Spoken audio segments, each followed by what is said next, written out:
call the meeting to order. It's really great to see so many members of the public at this meeting.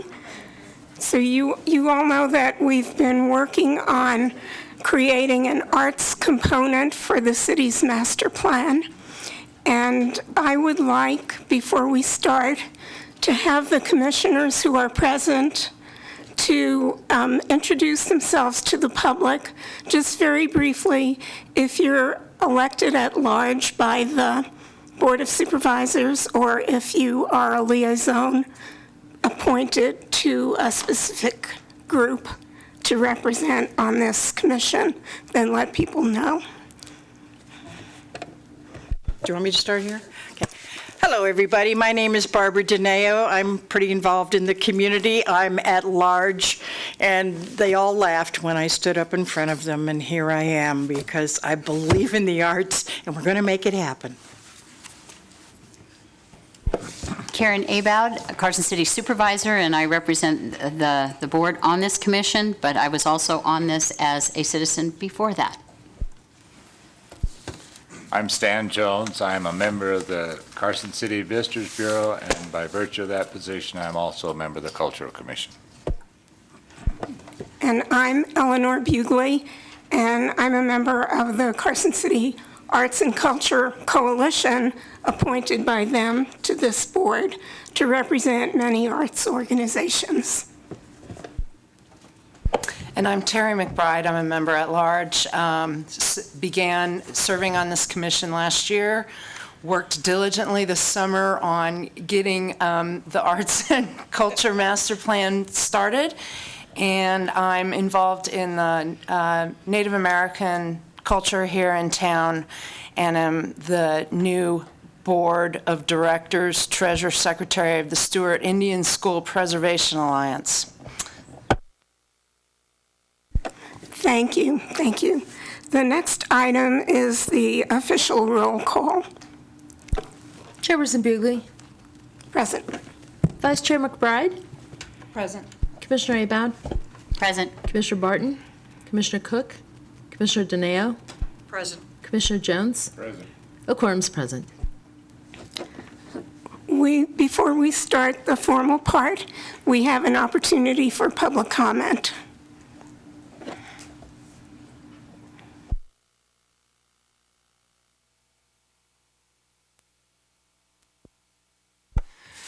Hi, my name's Kyle Horvath from the Brewery Arts Center. For the record, I apologize for going out of order. I've got to leave for another commitment at 6:30. So I wanted to make a couple statements as the BAC about the cultural master plan right off the bat, because I don't know if I'm going to be here at the end to make these same statements. I'll try to keep it really brief.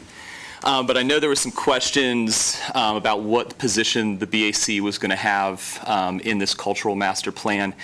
And I would say a lot of the uncertainty came from just the uncertainty at what the cultural master plan was going to be. So after seeing what's been proposed here, as the BAC, I want to say we support the ideas that the city is coming up with.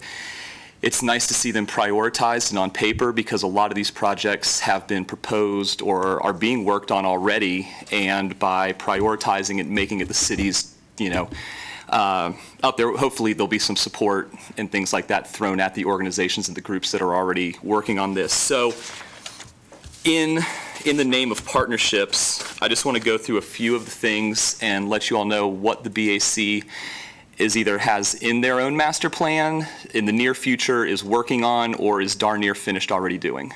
So I'll try to be quick again. So 2.3, the General Arts District, we fully support that, and there have been some, discussions about what that entails, but anything that we think that would connect downtown with the adjoining streets, creating public art, we think is a good idea, and we're happy to work with the city on any kind of planning with that. 2.6, Nevada Museum of Art Satellite Museum, absolutely is a great idea. We support that anywhere in the community. And of course, if there's some short-term temporary exhibits where that the BAC would be a good venue for, we're happy to work with you on that one. 2.7, the Arts Incubator. That is, in fact, what we are working towards as an organization. So whether you want to call the BAC an Arts Incubator or not, everything that we do is in regards to incubating arts in this community. And I won't go into great detail, but we can if we want to talk about that at a further time. 2.8, Heritage Archival Center. So I would say the thing with that is I know some of you have also worked with Great Basin Artists, which is the native artists in the area. Love what they're doing, have a relationship with Melissa Malero, and would love to get some of their stuff in town and at the BAC, so however we can help. 3.6, Arts and Cultural Advertising Campaign. Any resources that we have are at your disposal for marketing. Hot Ticks program. Currently, we already offer free tickets for kids 12 and under who come to shows with a paid parent. But we've also extended block ticket offerings to Carson City School District and the Boys and Girls Club as well. So we hope that that courtesy will be taken advantage of in the future as we develop the arts. 3.9, creative directional signage. Yes. It's one of the hardest things to get done in the city. I hate to say it, it's difficult. So if this is a priority to get signage, we look forward to signage going up a lot quicker around town.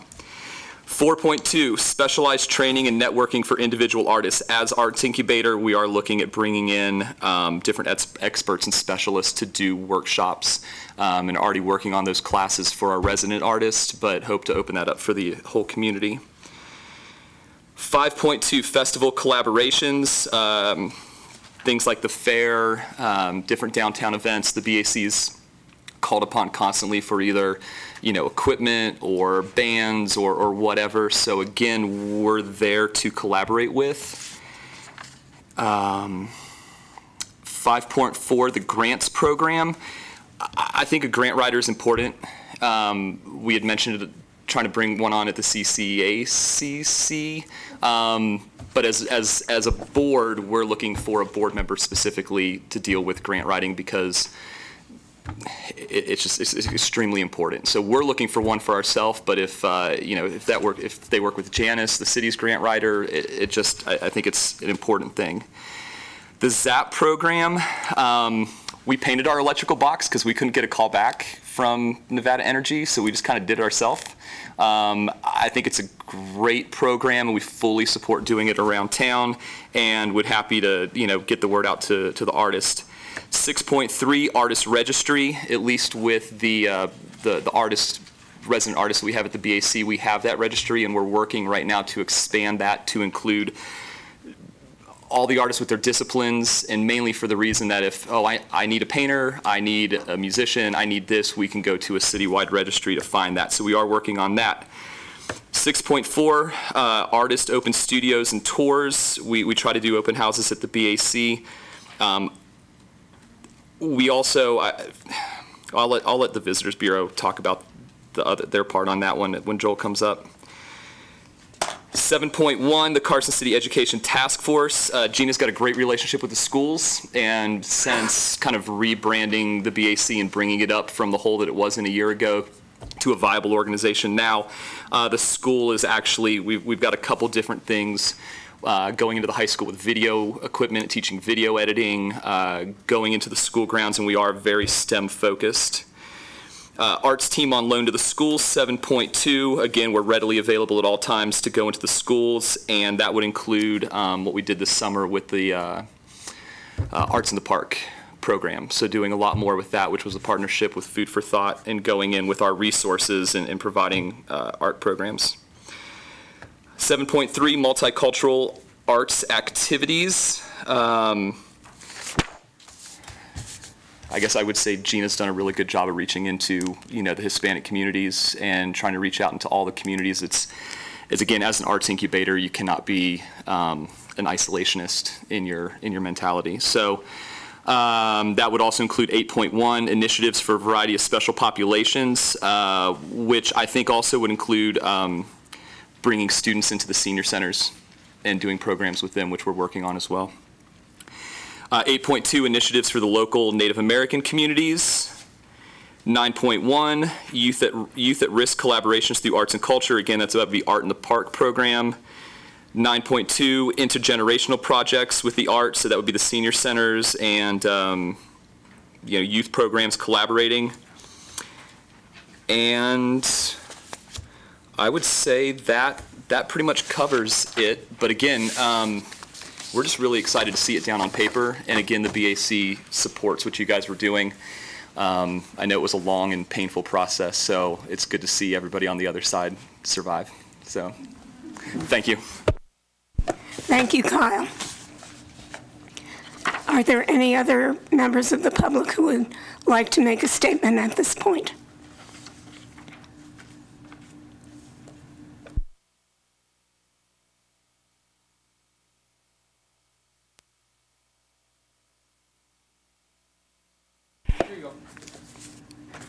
Item 1, approval of the minutes from the last meetings.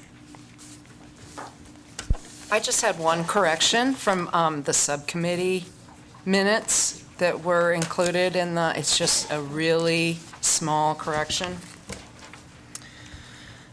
This is on the July 29th subcommittee minutes. Item number B, the third item down below that, the third bullet point below that, says that Commissioner Cook presented the visual arts and fundraising sections of the draft that we were working on. She actually presented on performing arts and leadership and training sections. And that was my only correction in all of those minutes. If we could just clarify, the discussion on the subcommittee minutes is actually a different agenda item. Oh, okay, So I apologize. No, that's Okay. fine. It's all kind of bound All up right. here together. But if we could reserve that comment until that particular item Yes, is sir. called, I think we'll have a cleaner record. And if I could interject something on just the minutes issue. These minutes are from June 16th, 2015. That's correct. A recently passed Nevada law went into effect on May 27th of this year. It does require that the public body approve their minutes within 45 days or at their next scheduled meeting unless good cause is shown for why we're doing something different. So in this instance, we're outside that time frame. I just wanted to let the chair know that I've spoken with the recording secretary, spoken with staff. There is good cause to go ahead and proceed with the approval of the minutes. That good cause is the previously scheduled meeting. It was September 24th. It was really scheduled as a workshop. Technically, under the open meeting law, it is a meeting, but the minute review and approval was not agendized. It wouldn't have been appropriate for the board to do it at that, or the commission to do it at that point. So there is good cause to go ahead and step outside that time frame. I just need there to be a record of that. Okay, thank you.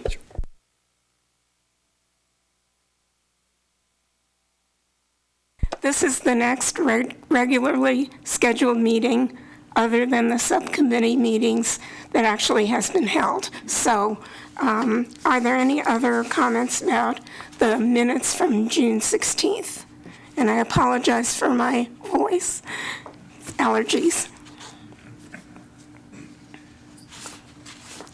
So I would, I motion to approve the June 16th, 2015 meeting minutes. I will second it. all in favor? Aye. Opposed?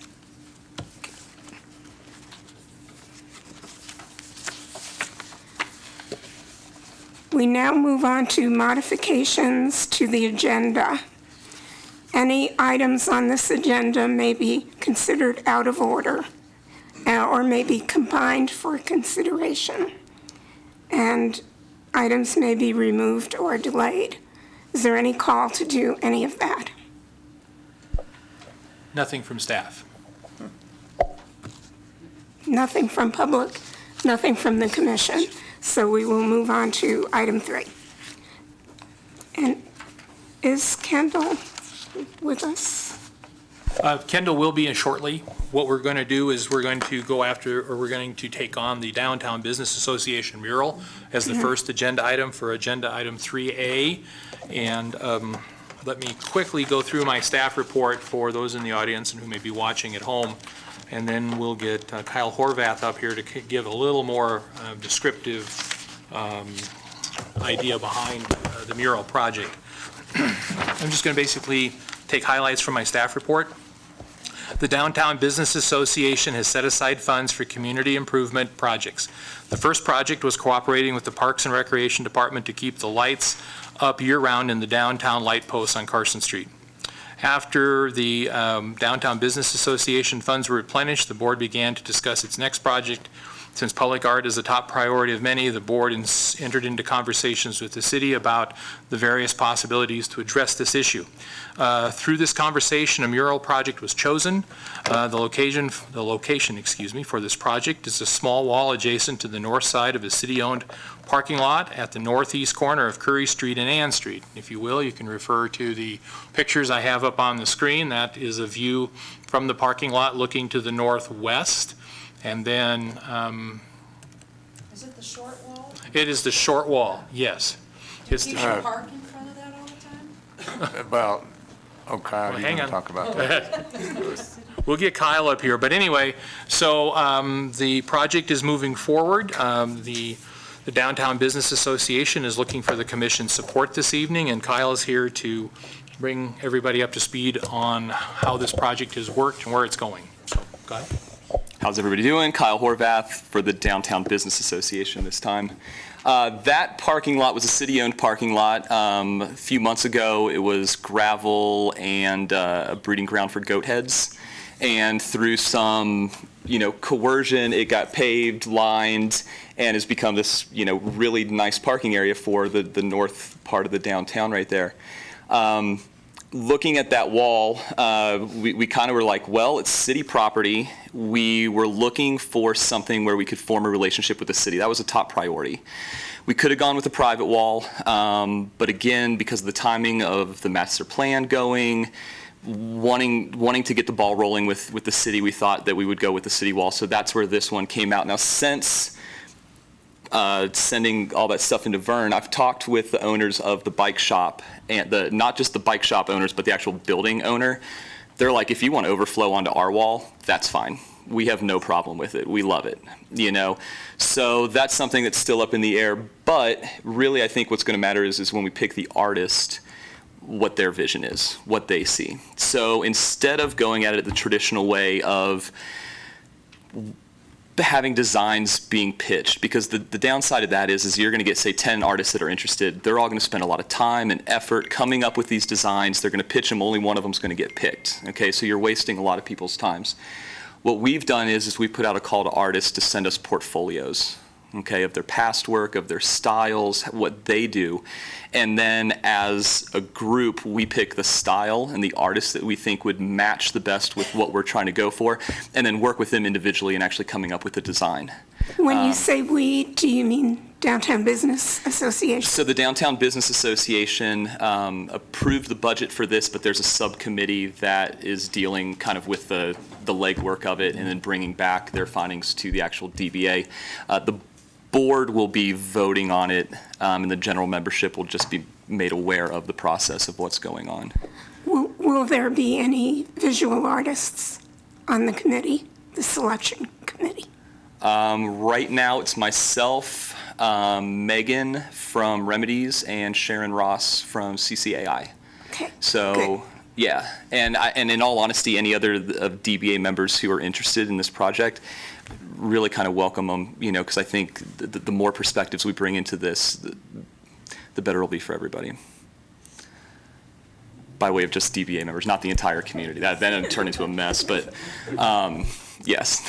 So I just had a quick question. How did you send out the call for portfolios, or is there a way that I could forward people to that, or? Absolutely. Okay. I'll email you what we've sent out. Okay. Pretty much we've gotten we've talked to 3 different artists. They were the ones that we kind of did the research on what our budget should be.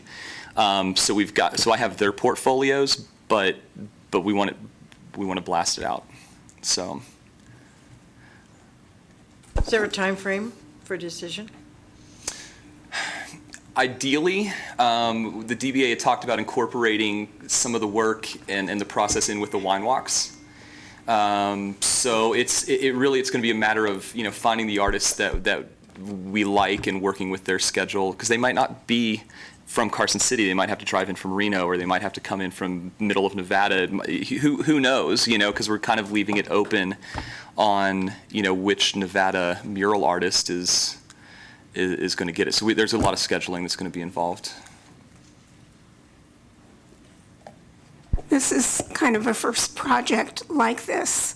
Correct. But DBA for several years has been very arts supportive, and several arts agencies are members of the DBA, even ones that don't have a location downtown.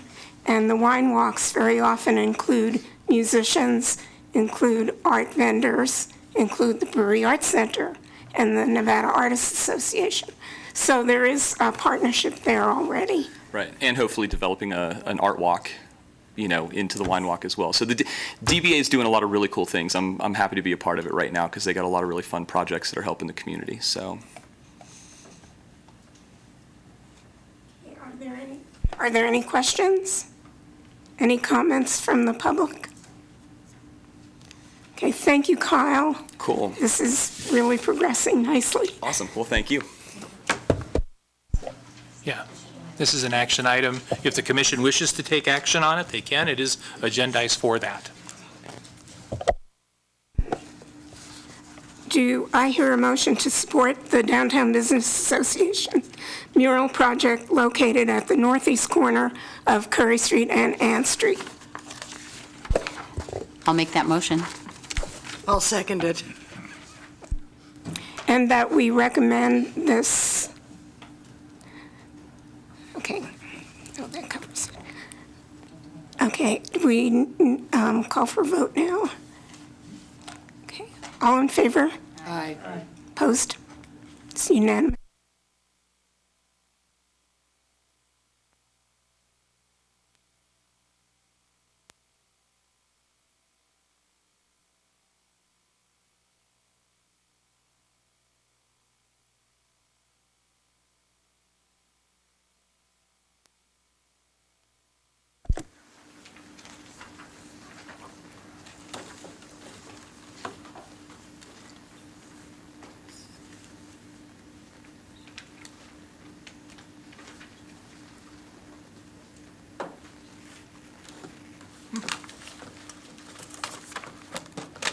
We'll try that again.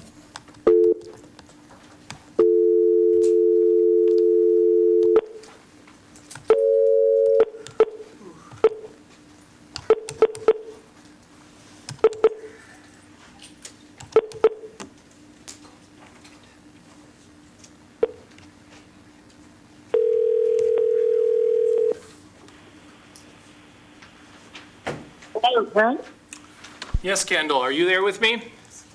I am. All right, very good. I'm going to up your volume here just a touch. That should get us about where we need to be. Can you do a quick 1, 2, 3 for me? Yeah. Hello, everybody. Here we go. Can you hear okay? Nope. Yes. Very, Kendall. very good. We've got you. Good. We got you hooked up here. I don't think, let's check. In the back of the room, can folks hear her? Yep, okay, we're good. Probably better than you can hear me. I can hear you a little. Hi, Ellie. Hi. So this is Kendall Harden, who's the consultant who helped us work on the master plan and pull the pieces together. And we're up to item 3B of the agenda to recommend to the Planning Commission and the Board of Supervisors approval of an arts and culture master plan for Carson City. And this will be presented by the committee and Kendall and Roger Mollendorf and Vern. So Kendall, you have a captive audience here, so Kendall, you have a captive audience here, so I think at this particular point, I think Ellie has expressed kind of where we're headed this evening. So if you want to start with your presentation here related to the master plan. We have, just so you know, the commission has a copy of the master plan, so does city staff, and that we've provided a number of copies at the door, so probably a lot of different people in the audience have copies of the master plan available to them. They may have also taken the opportunity to print it off online. But anyway, we have a very full room tonight. We probably have got a good dozen plus folks here this evening. So this is exciting for us. Usually when these kind of meetings happen and you end up with a large group, usually they're mad at somebody in the city. So I don't necessarily see that in this case. So we're really excited. So if you just would take the lead on this, Kendall, that'd be welcome. Sure. First of all, I want to thank the commissioners who did give me some feedback and input into the plan, which I've tried to work. There are a few little, just teeny little things that we added at the 12th hour. But basically, to recap, I think the plan is very comprehensive. And as I mentioned during our first meeting together, it was done by sections so that we could really track the plan. And secondly, that we had real firm recommendations that weren't really loose. In other words, like to improve communication with the arts and business is just too broad of a goal. But if you really have something you can measure or track, therefore we've had 1.3, 1.6, 6.8, or whatever. And we have a matrix at the end that's been updated. I'm more interested in any additional feedback that you all have. I think what I've been doing is working with Ellie on the Jazz Festival to really generate some data that would back this up, and also with Stephanie Aragati at the theater, and with Gina Hill at the Brewery Arts Center. So we're putting together some data to really back the idea that, the bottom line is the findings dispel the myth that the nonprofit arts and culture sector is an economic drain. Contrary to that fact, we will provide proof instead that when people, businesses, foundation, and government supports the arts, they are also supporting economic and community development. And we hope to show how much that is with the new calculator that we used. And thank you, Ellie, for generating the Jazz Festival. That was the first one I got back. You're very welcome. So where would you like me, are there any comments you would like me to make substantively about any of the recommendations? I did see a couple ideas back. And one thing I would like to put in the preamble is a definition of culture for everybody. I've used culture in the broadest sense, which is defined by and includes everything from language, oral traditions, history, literature, music, visual arts, media arts, film, dance, theater arts, design, fashion, architecture, foodways, social customs, and community rituals and celebrations. Culture defines who we are. So, with that in mind, Kendall, would you like to specify dance and perhaps film comes under media arts, but maybe it should be specified also? Well, we can split those hairs later if you'd like. Media arts is moved more into a lot of computer art and so on, whereas film is a definite medium. And, I can address this definition any way you all want, but my intent is, that this is the broadest reach. And the arts really form the heart of many of those partnerships that we reach out then with our partners in, say, heritage and cultural tourism, for example. But we really pull in the broadest use of that, particularly in our festivals and, well, just in any art form, really. Okay. That was one of my comments, is defining arts and culture, because we seem to use them in overlapping ways throughout this document. Right. I know there was one comment about history. would definitely be more inclusive rather than exclusive. I included heritage, but I think in one of the recommendations I'd be more than happy to say heritage and history. Small details like that are really important just for points of clarification. This is your plan, and I want to make it yours.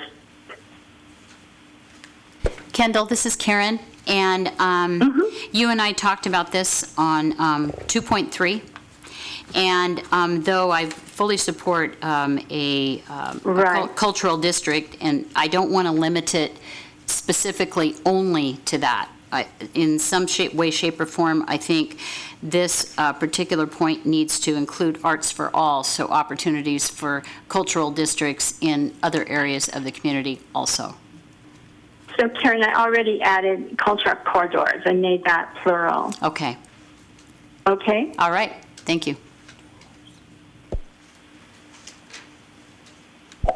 Kendall, one of the things, this is Vern, by the way, one of the things, since we do have a large group of folks here, what might be helpful to them is the changes, because just a little background for those watching at home and for those of here. We did have a workshop on September 24th. This plan was presented and worked on during that workshop. If you would take just a second to talk about any changes to the section, because there were some changes that did transpire from the workshop till now and what we're presenting to the public. Is there any way you could quickly go by section real quick, the changes from the workshop to today, just as a brief overview for everybody in the audience? Sure, I'll try to do that. I don't think we changed a lot of things substantively, really radically, but they were excellent ideas to incorporate. And I would say the bottom line for us is, I said on our first session, let's beg Section 1, because when we get done, let's come back to that. The big elephant in the room, of course, is you wanted a municipal arts agency, but you want funding for it. So Karen and I have worked closely, as even with Ellie, in 1.1, 1.2, and 1.3. We would love to see a municipal arts agency designated, and we've spelled out the responsibilities. And so much of that, too, is the data collection, which really proves the case for arts and culture. Or another way of putting it is, if we did nothing, what would be the opportunity cost to the community? And it's shockingly so. We're trying to put that data together. Most of our data was outdated. It was, back to 2002, 2011, and so on. So we're trying to get some fresh data, and I want to thank everybody for really turning on a dime for that. Erin, do you have any comment about those 3 points that you and I worked on? I don't have any other comments, Kendall. We know that some of this is formulative and we need to work forward on it, and I think that this is general enough such that it captures the direction that we're trying to head here. And right, and we have been, go ahead, I'm sorry, I didn't want to interrupt you. The one thing that I would like you to just discuss briefly is the fact that you can have, as in looking at Reno's model, you can have multiple lead arts agencies working together collectively for the common good of arts and culture. So if you can just elaborate on that a little bit, I think that'll be helpful for everybody here in the audience. And that's a really important point, because in our first session, I gave 2 examples. One was up the road in Reno. As many of you know, we have 2 local arts agencies, LAAs, as we call them. And Christine Fay with the Reno Arts Commission, and until very recently, Stacy Spain with the Sierra Arts Foundation. And I've worked with both of them, and in their infancy, when they were really founded, the Arts Commission worked mostly with arts organizations, and Sierra Arts worked primarily with individual artists. Over time, and they've worked very closely with each other, very copacetically, they've stepped over into each other's boundaries, but with each other's knowledge. And it works very, very well, hand in glove. I gave a second example of Fort Lauderdale, Florida, where I managed ArtServe, which is the largest arts incubator in the country. And Broward County Arts, it was the Broward County Cultural Council, which is as good as a commission, technically, because it was municipal. I worked very closely with Mary Beck, my counterpart in the council, but I was a full-fledged LAA myself with my own 501c3, my own board, and often Mary would get federal money or direct funding from the city that she would pass through to me as ArtServe, and often we delivered the technical assistance component. So that was a workable situation, and I said I see that as a real parallel universe to sort of this municipal agency and possibly the Brewery Arts Center. And does that help, Karen? It does, and I think it just should be emphasized that the idea of having a municipal agency is just that someone needs to be in charge of driving the cultural master plan. All the volunteer groups that work together work together and work hard at it, but to drive a master plan takes somebody to actually be in charge of that, to keep that going. And I would make one final distinction, which I think is important, and that is with the Brewery Arts Center, and Gina's been very helpful, as well as Jeff, in kind of showing me around the facility. I was aware of it years ago. I attended. It's a beautiful campus, so to speak, of you've got your visual arts cooperative there. You've got some performance spaces. And also, Gina and her staff have been providing some technical assistance.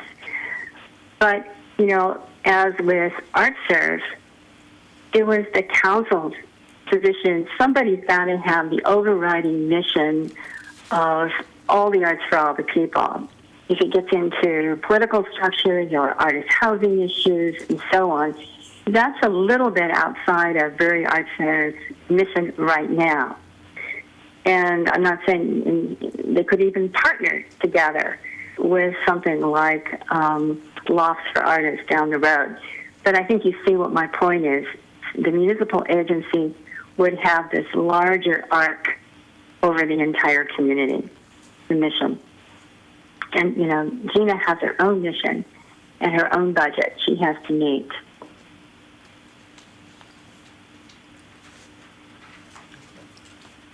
Does that help?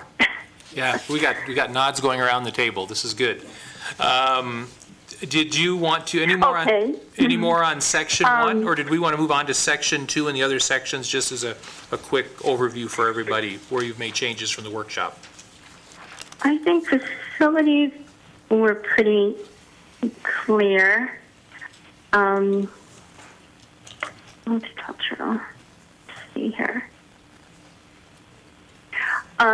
We did add, it was an option. I gave, you know, there were subtext for each section that we discussed with the commissioners at our October 24th meeting. And Karen asked me to put in the Nevada Museum of Art satellite possibility to look at the exploration of co-venturing with Nevada Museum of Art to establish a satellite museum in Carson City downtown area as a possibility. And as I mentioned, there's some movement in Las Vegas to do the same thing. It's very, very difficult to start a museum from scratch these days, but it's wonderful to do a presenting space. And a lot of the big boys are doing this anyway, so it's really nice to see that partnership maybe take hold. And that would not preclude, by the way, any of your wonderful state museums and other spaces. It's just in addition to. We also added, I believe, the Arts Incubator as a real possibility down the road to explore the feasibility of such an incubator. Now, whether that goes, as I said, into the Brewery Arts Center someday or in a different space or possibly your new historic, I mean, when I say new historic, your prison facility, which we're looking down the road, at least you can look at the options of this, because an incubator is a wonderful business tie-in, and it really helps propel your arts, particularly emerging arts, forward. It stabilizes the arts community. Kendall, on that, I think the BAC should be added, as Kyle just mentioned, that they do have an arts incubator capacity to some extent now. So I think that should be included in addition We'll to what's incorporate listed. that to cooperate with. Okay. We can do that. And then I think we made it a little clear in your Heritage Archival Center. You probably have bits and pieces of this going on. We just want to be able to cooperate with that.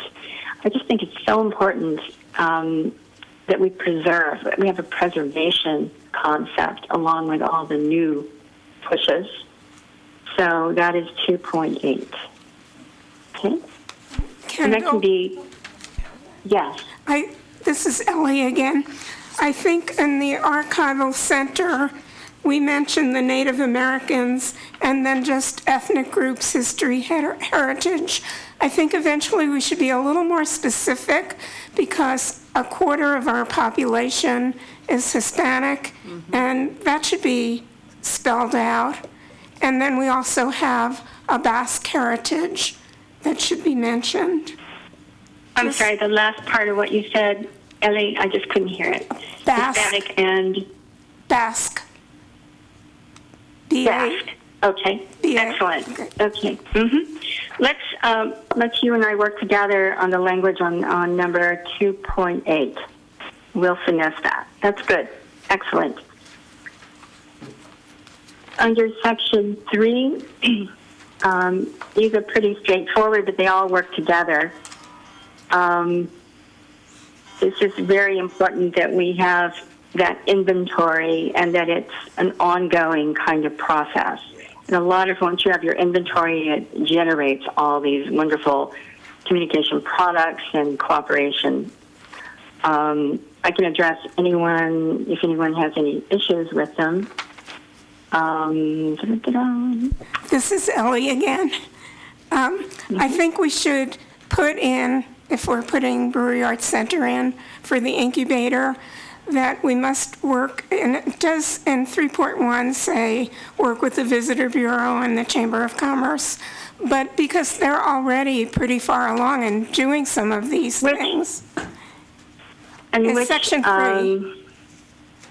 On the cultural directory, 3.2? Or help me. Well, we have 3.1. We have the blue line map. We have other maps that show features in Carson City. So it would be more of adding more of the arts component to the existing projects that the Visitors Bureau and Chamber of Commerce and even the state tourism has, rather than starting from scratch. And the other directories, the ticket outlets, the websites, some of our other organizations already are developing or have those in existence. So I think we should make it clear that this isn't a component that we're creating for the city. It's just adding to what exists or bringing things together. Right. I have a lot of notes in the margin here. To work with all these groups. I think the State Tourism Department's a good addition. The idea, though, is that the arts do have their own voice. And as I showed the commissioners with the Fort Collins piece that I gave you, that has a voice that I don't think any other group could really write except the arts. So with that caveat, I just think it's very important, yes, to cooperate and amass all this information, but somewhere along the line there needs to be this one-stop shopping centerpiece where you can link them to all these different factions and fragments but somebody, the municipal agency, I feel, has to be strong enough to really amass that. We're all nodding our heads. And I would like to add to that as I'm sitting here thinking about incubators, it needs, from my point of view, it needs to be appropriate to the site. Because I'm thinking huge pieces being created over at BAC, no, that's like more a prison thing. Where the artistic endeavors are appropriate fit for the buildings. That's Barbara, I take it, right? Yes, I'm sorry, yeah, Okay. it is. No, that's fine. Can you explain that just a little more, Barbara, for me? Well, I look at this, and as I've talked with people in town, they're talking about huge pieces of art that would be in various places throughout the city, or we're going to teach art to children. You wouldn't have, you'd have them in the locations that are appropriate for whatever the artistic endeavor is. Does that help? Indeed. I think it is. I think there's kind of a two-pronged yin and yang here. Sometimes a facility comes up and you want to jump on that with a solution. On the other hand, and if you were taking on something really major, I caution Karen, having run ArtServe in Florida, we had spaces to start out, what I call the babies. We were basically small turnkey operations for $100 a month. We had mid-size offices, and we had large-scale offices for some of our major institutions that were running capital campaigns and were going to be kicked out sooner or later. We didn't want them to live there forever. And we had a bunch of other facilities, such as a beautiful galleria right in the middle, which we did shows every 3 weeks. And our goal there was to highlight Florida artists. So we did over 1,200 artists a year through theme shows. And we also had a store where you could buy supplies, and we had a duplicating center, we had a computer center. You get the idea. I mean, it was a place where the rubber hit the road. Everybody kind of came there. We also leased out our spaces. We had satellite downlink, et cetera, to corporate people, but we charged them a lot more money to use it as an earned income source. So the hardest thing for me was to make sure I had some major tenants who could pay the bills every month. So like a film studio or video editing, computer center, etc., that really subsidized so that our little ones could afford to live there. And so that's my only caveat with a big incubator. You can start out in a smaller way, too, as just a teaching facility. But the curriculum has to be very clean and clear. As I said, we proved in the advancement program for the National Endowment for the Arts, the mid-sized groups are all begging for money, but what they really need is an advancement program of technical assistance, which consists of planning, marketing, development, and advocacy, and computer training. And at ArtServe, you left with the computer you trained on, but we trained you over 6 months. Otherwise, we knew that if you just came to workshops within 60 days, it was business as usual. Yeah, it's Barbara again. And then we paid it forward.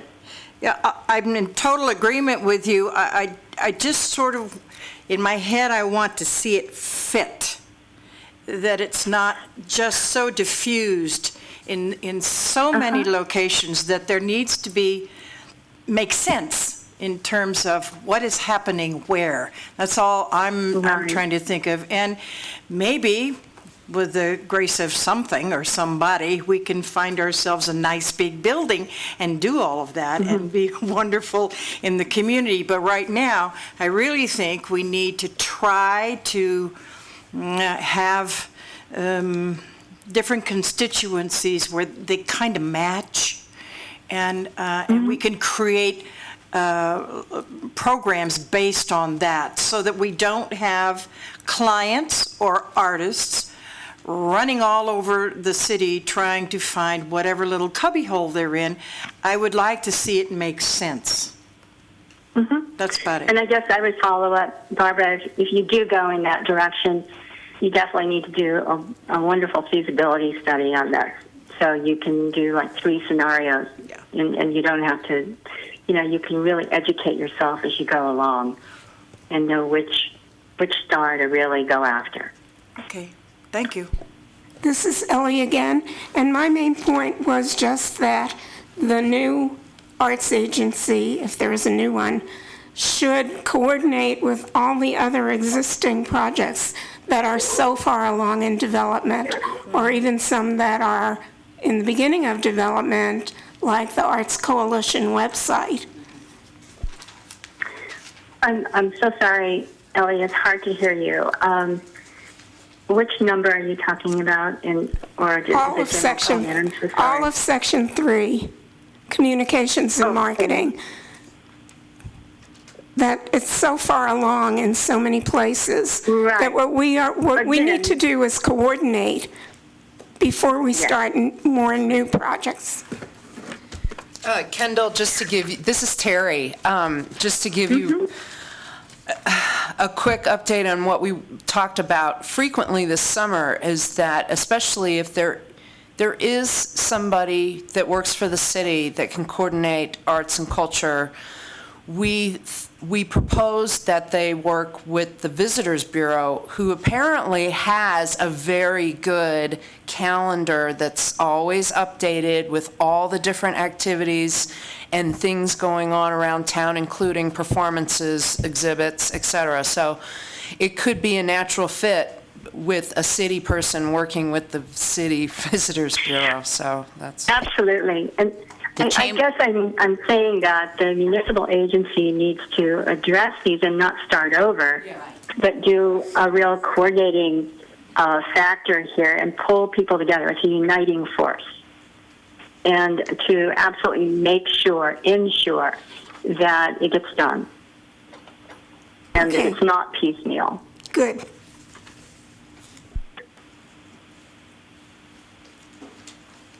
Good point. Okay, Kendall, this is Vern. I think I'm looking around, but I think we're done with section 3. So if you wanted to move on to section 4, that would be great.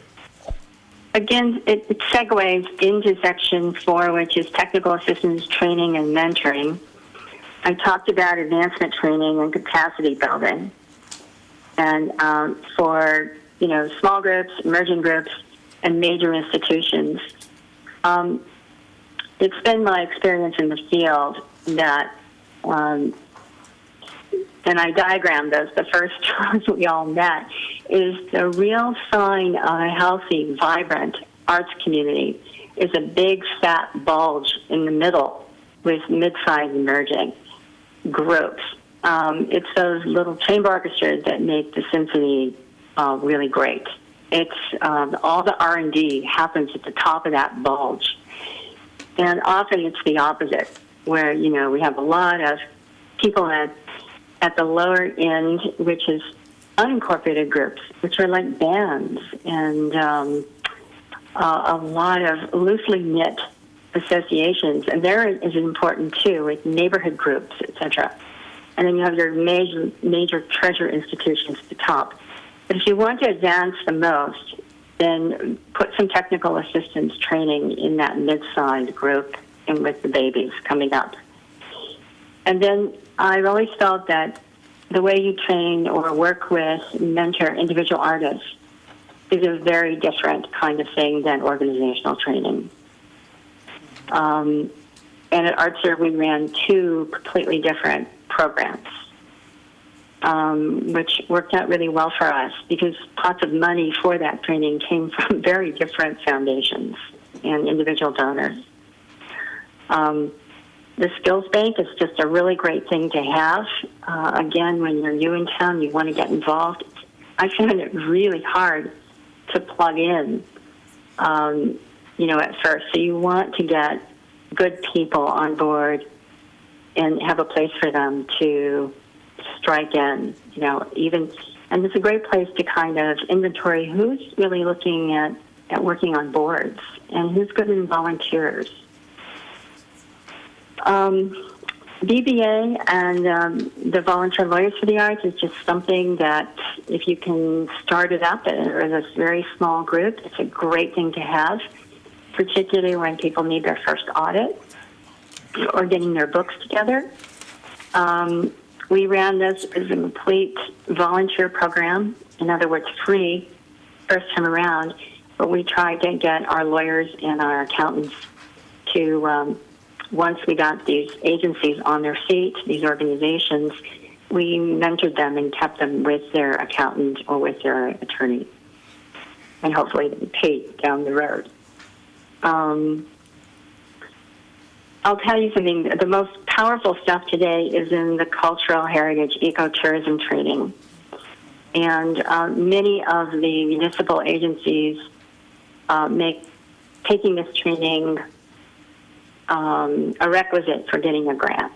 That's something down the road you might think about, but it's very empowering because it's very exciting and very innovative stuff starts to happen when you help people understand how this works. And then I think we added, that was the end of that section on technical assistance. We could go on and on, but I thought this was a great place just to begin. And then when you have that wonderful inventory from your individual artists and your arts organizations, they'll feed back to you exactly what they want and what they need. So we'll have this loop going on.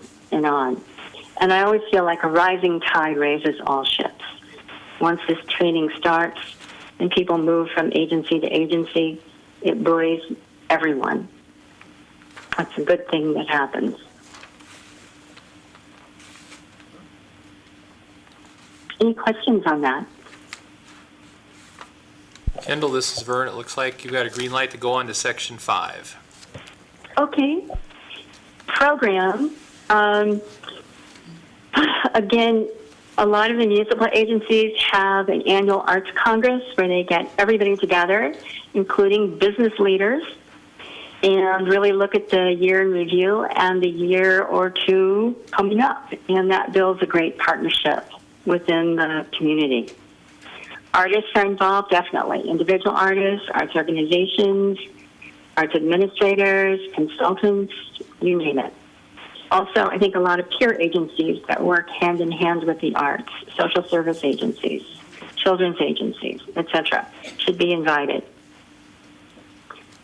And usually, it's just a great way to look over your shoulder, and it's a great opportunity to congratulate and quantify what you've done. It's kind of like your annual report.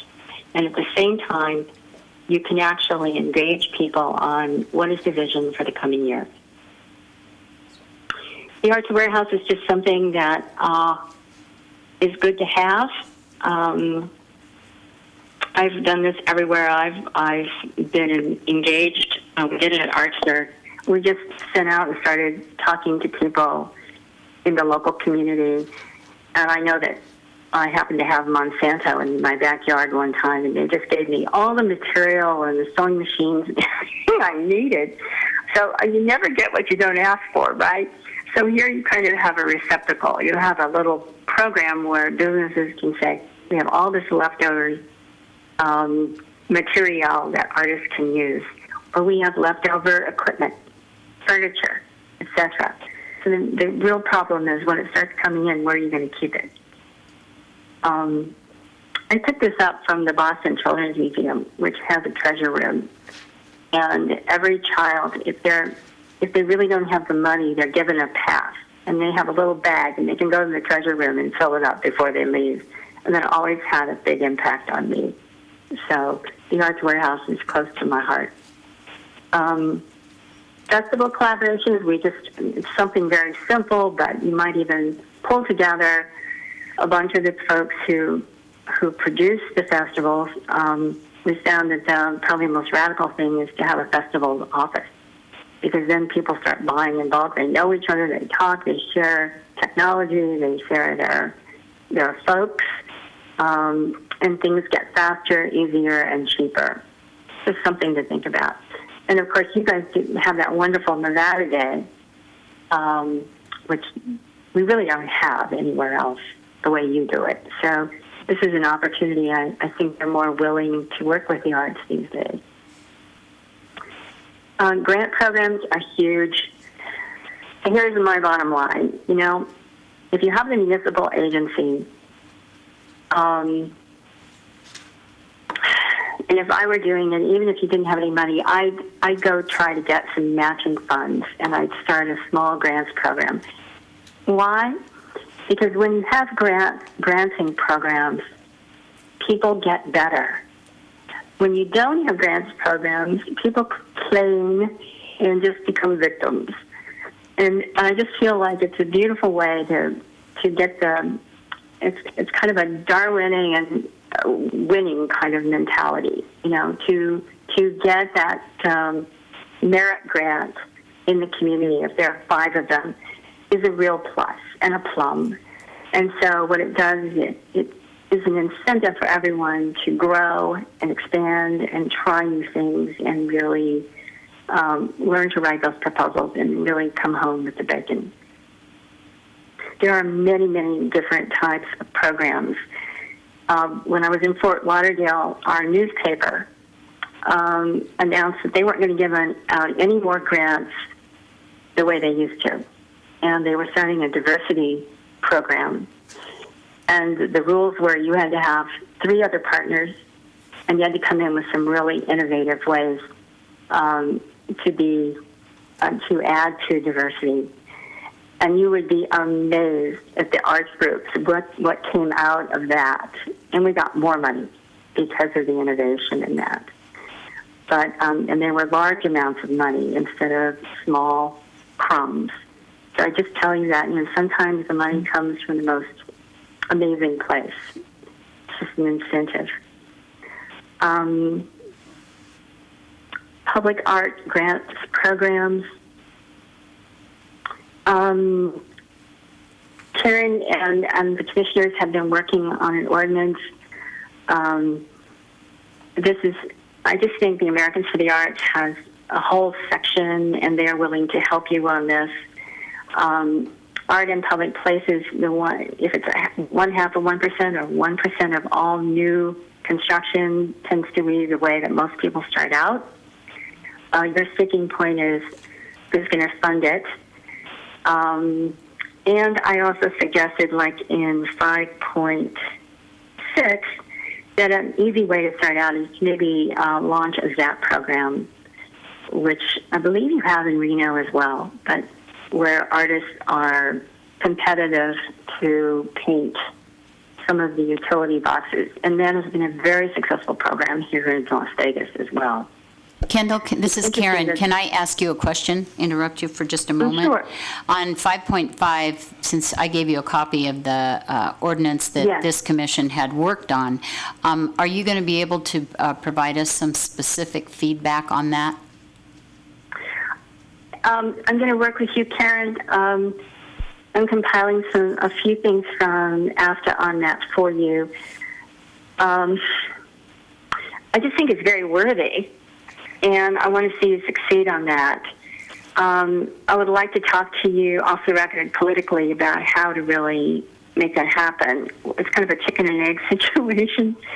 Do you get the municipal agency first, or do you get the ordinance first? And I'm kind of moving toward the municipal agency first and get some solidarity and then move with the ordinance. But if it's okay with you and the commission, I will follow up with you after this meeting, and we'll I have a couple ideas from AFTA for you. I appreciate that. That would be great. Thank you. Okay.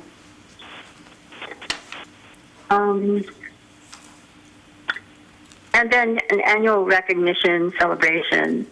And I'll tell you how I always do this. I go to a really a wonderful business, and it's usually a utility or someone like this, and just say, hey, you know, Bill, your company needs to fund us. you'll come out smelling like a rose.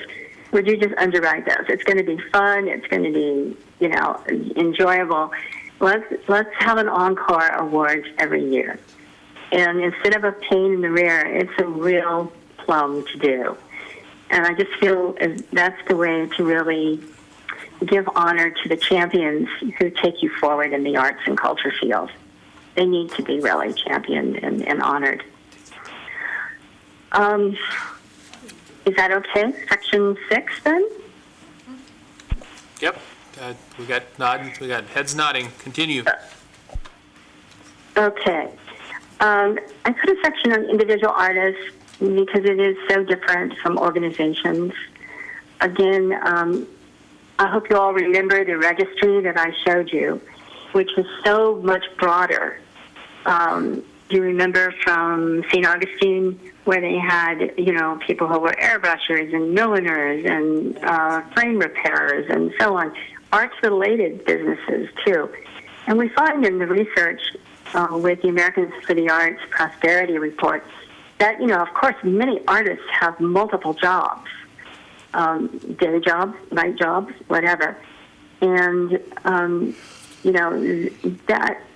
that directory was gold. So it's really important to have that registry so that artists can plug into other artists as well. This comprehensive study of individual artists to evaluate their needs, you need to ask artists. You need to survey them. If you need help on this, we can get some of the surveys. I know that Kelly has accumulated some of them at the Nevada Arts Council while we've been working on this.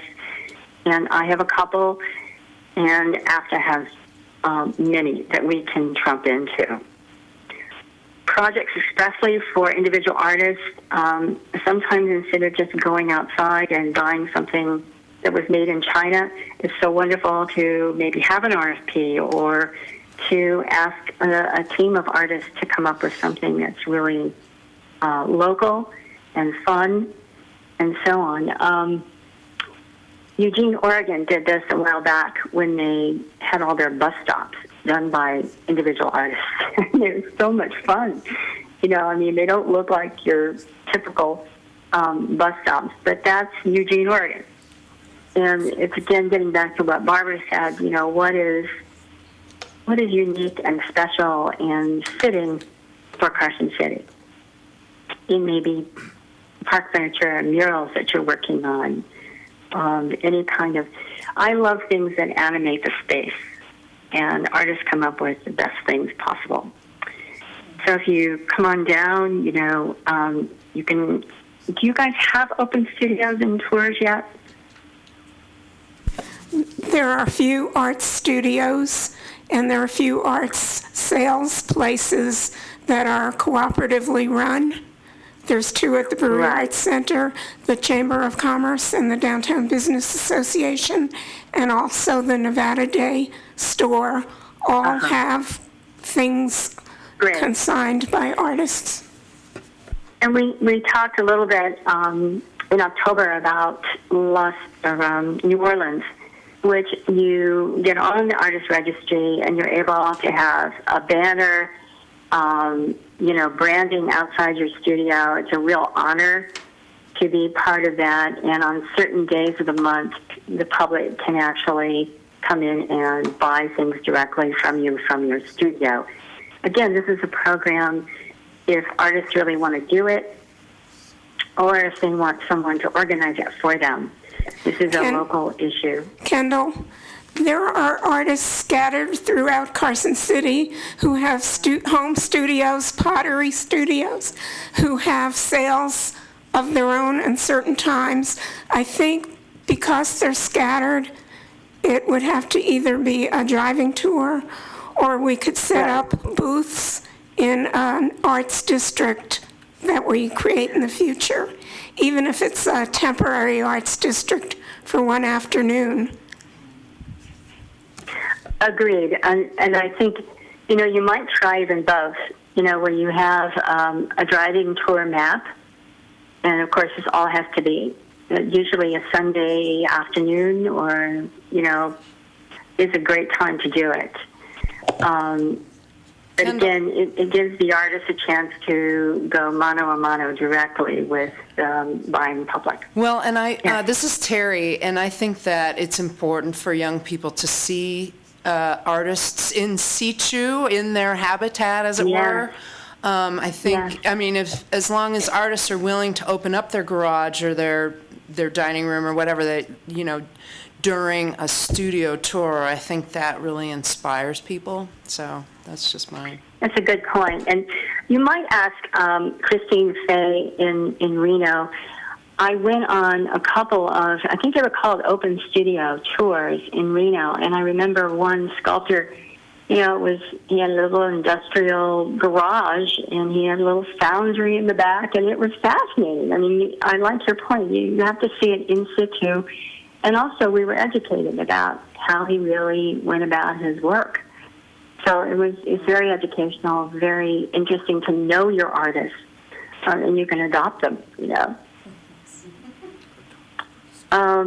Arts-related businesses and creative industries profile. This is the fastest growing segment in every community across the country, according to the American City Arts. And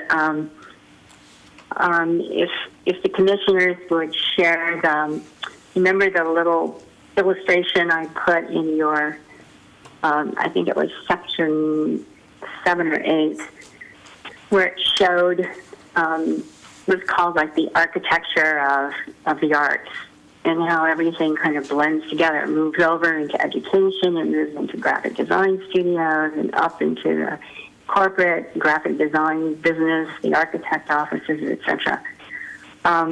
Again, getting their arms around this so that the industry can support each other and help each other and plug into each other is just great.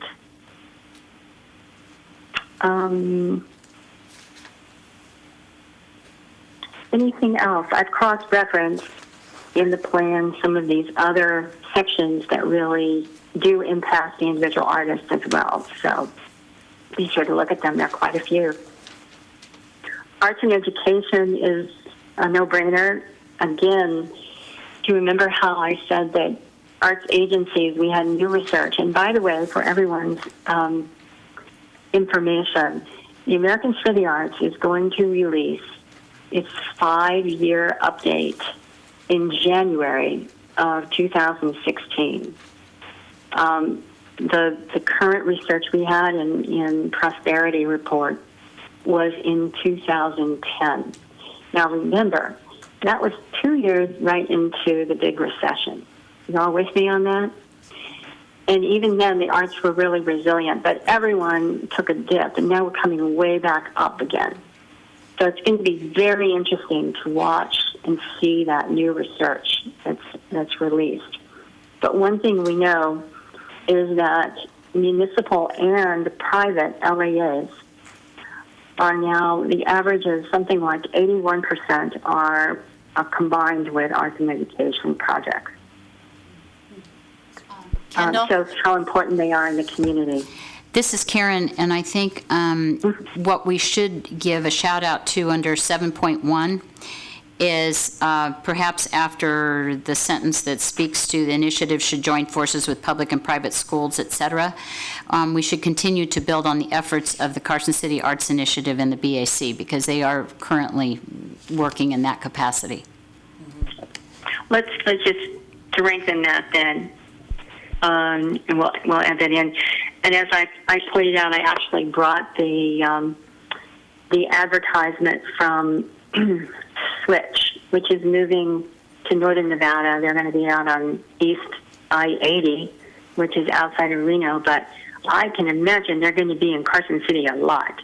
And for those of you who haven't seen them, I sent several copies to Gina at the BAC, but in huge letters it says, Arts Matter.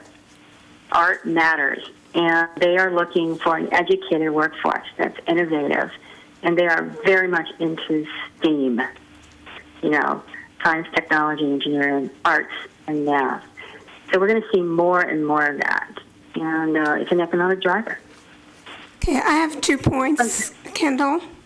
One is that there was a big public input to education about a year or two ago. I don't have the exact dates. It wasn't focused totally on the arts, but it included the arts, and it was in framing education toward the creative business community needs for the commercial and business. So we already have a big start in that in Carson City.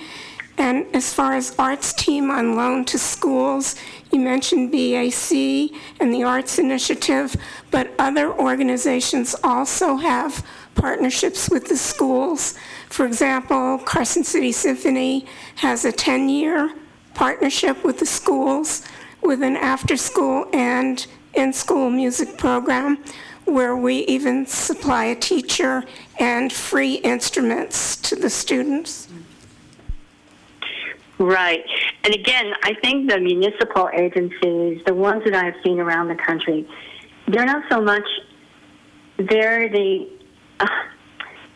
provide a lot of grants initiatives. They provide, they're a player at the table, but they they are fully 100% behind the initiative. Usually they are not driving it, but they are at the table supporting it, both, with people, with political will, and with money. So let's sharpen up 7.1. We'll just add in like the coalition and the Arts Initiative, etc. I'll work with you, Ellie, on that, okay? Okay, and one more thing is lifelong learning. It's a term that was popular a couple of years ago, but the thrust should still be there. Why don't we add that? Let me work with you on that. That's a good one. We might be able to hold that thought. The place that it may come in even better is on. We'll split that here together. If can we move to the next sections, because they're kind of overlapping. I mean, they don't. I've tried to give them their own identity. We have arts and education. And there are some multicultural arts activities, which are important. But we have a multicultural initiative kind of further down. So in Section 8, I talked about special. I'm thinking that, Ellie? I'm thinking that it's not always separate populations. It's more inclusive populations. Well, I'm just picking up the after verbiage. We can change this however you want. I've defined special populations as individuals characterized by unique traits, legal, stature, and diminished environment, but they also include giftedness. What do we do with our gifted kids? It's not always low income or gender or whatever. I think if we can find a better term for it, that's fine with me. Maybe we want to just call this diversity, building community diversity. Yeah, that would work for me. And also for the 8.2 to again add the other distinct communities. Right. Can I add? This basic, go ahead. It's Barbara. I think it's not, we also need to put in the word honoring, because many of these populations don't want to be integrated into the mass. They want to preserve, and we need to honor the diversity of all of these separate organizations. Right. The idea, the bottom line here for me is we are better by having this rich diversity in our communities, always. And, every one of us is enriched by having that special population, that honoring their uniqueness and sharing that. Barbara, do you have any issues with the language then for the initiatives? No, I want to think about it because I care a whole lot about this. I hear from other cultures who really are concerned about being swallowed up, if you will, into the mass. And part of the reason why they don't interact with, quote, everybody else, unquote, is because they don't want that to happen. So that's why I use the term to honor the differences. I think including doesn't mean integrating. Right. Okay, that's it. And I want to thank Terry for her input on this too, with the colonies and so on. With you're very special in that you do have this local Native American contingency. And I don't know whether you do a folk life or an ethnic festival every year. You mentioned the Basque influence in northern Nevada. There might be some other ethnic groups. I'm sure there are. I know my heritage is Scotch-Irish, and there was a Highland group, I know, in Reno. But these are things that, if you know of this, let's put them in. And Barbara, shall I work with you on this section? You and Terry? Yes. Kendall, Okay. the State Museum, it's a state function, but it's in Carson City, and they have had exhibits honoring different communities that are within the state, but also in Carson City. Native American, the Basque, the Right. miners who came from so many different countries. Right. I would expect the State Museum to do that. They do it here in their State Museum in Las Vegas.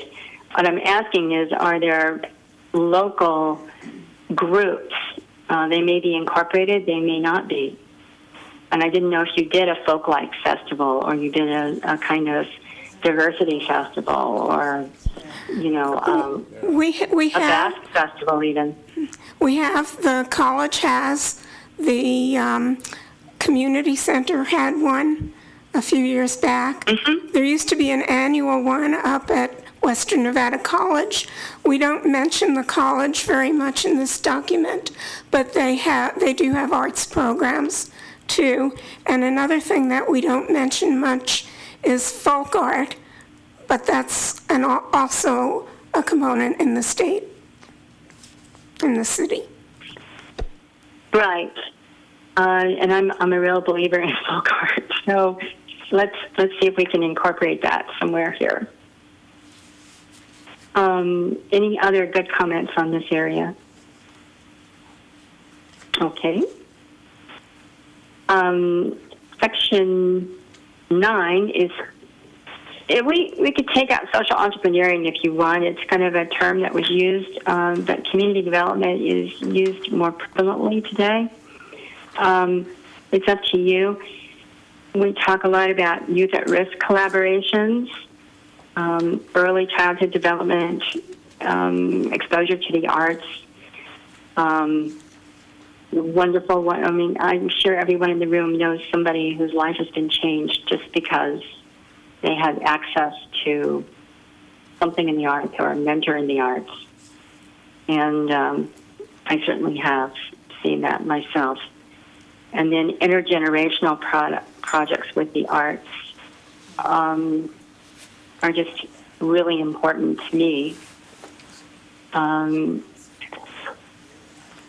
Kendall, personally, I'd like to leave social entrepreneuring in because we have the Adams Hub, which is about entrepreneuring and engaging youth, and arts. We all know artists do have to make a living, and so a lot of that is about business and your entrepreneurial skills in relation to your craft. So to me, it's a term that needs to stay.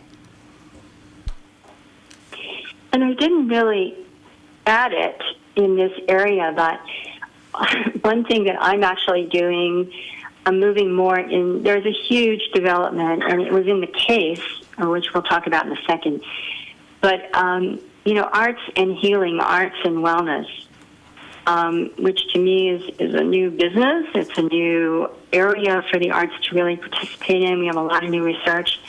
I'm personally doing arts therapy for cancer patients. I'm just starting a program here in Las Vegas, which means a lot to me. And we do a collage, and then we write about it. And what I'm doing is having the hospitals then frame the art and put it up instead of the terrible second-rate prints that they have. They'll actually have a cancer exhibition area in oncology areas. Maybe that doesn't make much sense to you all, but to me it's something new in my life, and I'm very excited about it because it's making a lot of changes in people's lives. Can that be included in this section, considering that the hospital is one of our major employers in this area, and I can see a connection that could work in a lot of different avenues? I think, Karen, we should add a 9.3 if you would like to do. I think arts and wellness and, really trumps into arts and aging well and arts for living well. And you've got, the hospital is a major industry in Carson City, and what a great potential partner. And someone told me they're really into this, too. I think it was Kelly. And I think Gina also mentioned this to me. So why don't we work on a 9.3? Would that be okay, Karen? Yes. Okay. And then government, section 10.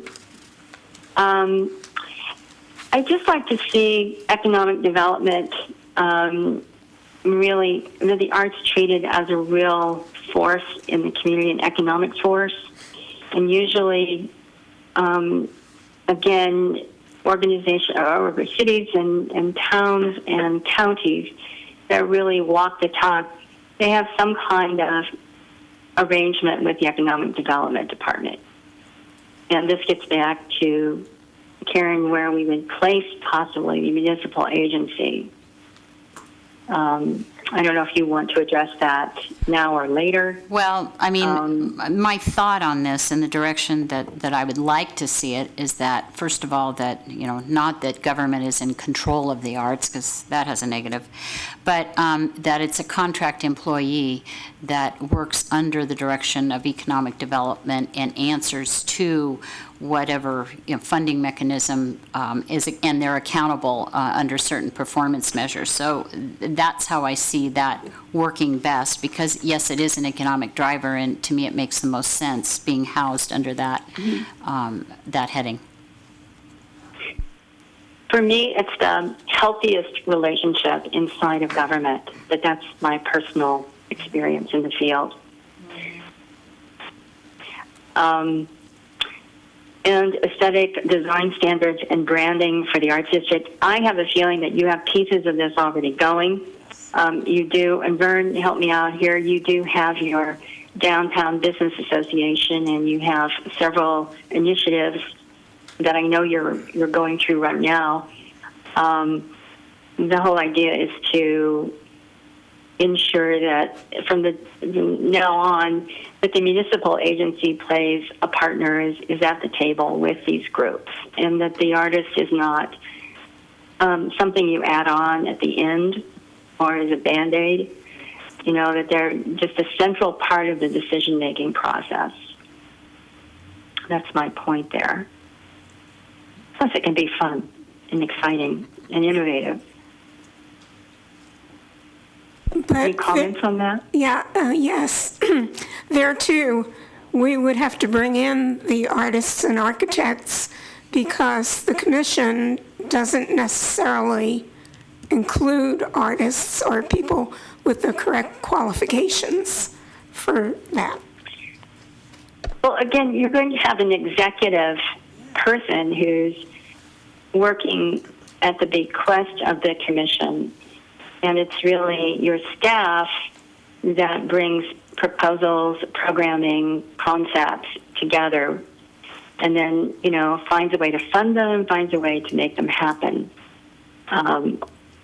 whether it's, partnering or building a coalition or a co-venture or finding grants money or whatever.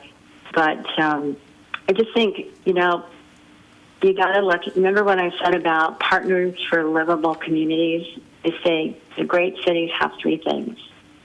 One, you have some kind of natural beauty, walkways, parks, open spaces.